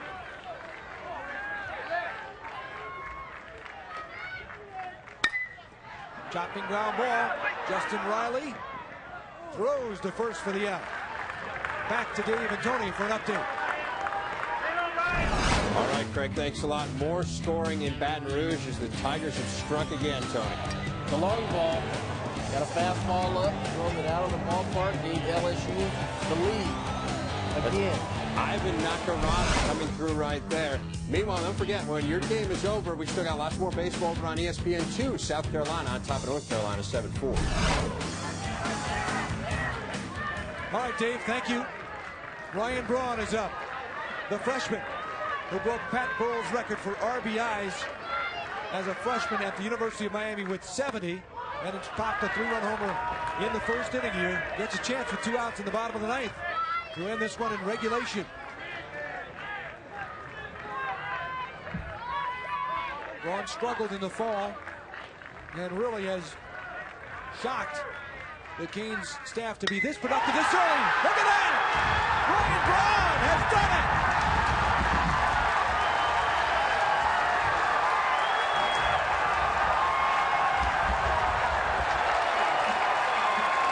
Ryan Braun seizing the moment.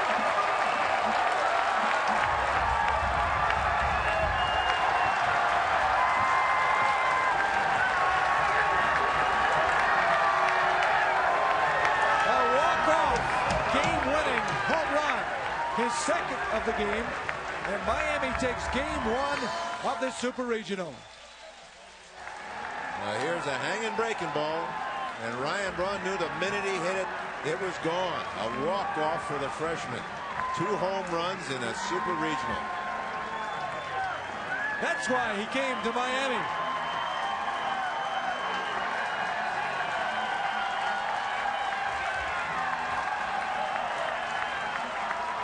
Joey Devine giving up his 4th home run of the year. He knew it right away. NC State had a 6-run lead. They wind up going down to Miami by the final of 10-9. Tune in tomorrow for game 2 of this best of 3 Super Regional between Miami and North Carolina State at 2:30 Eastern on ESPN.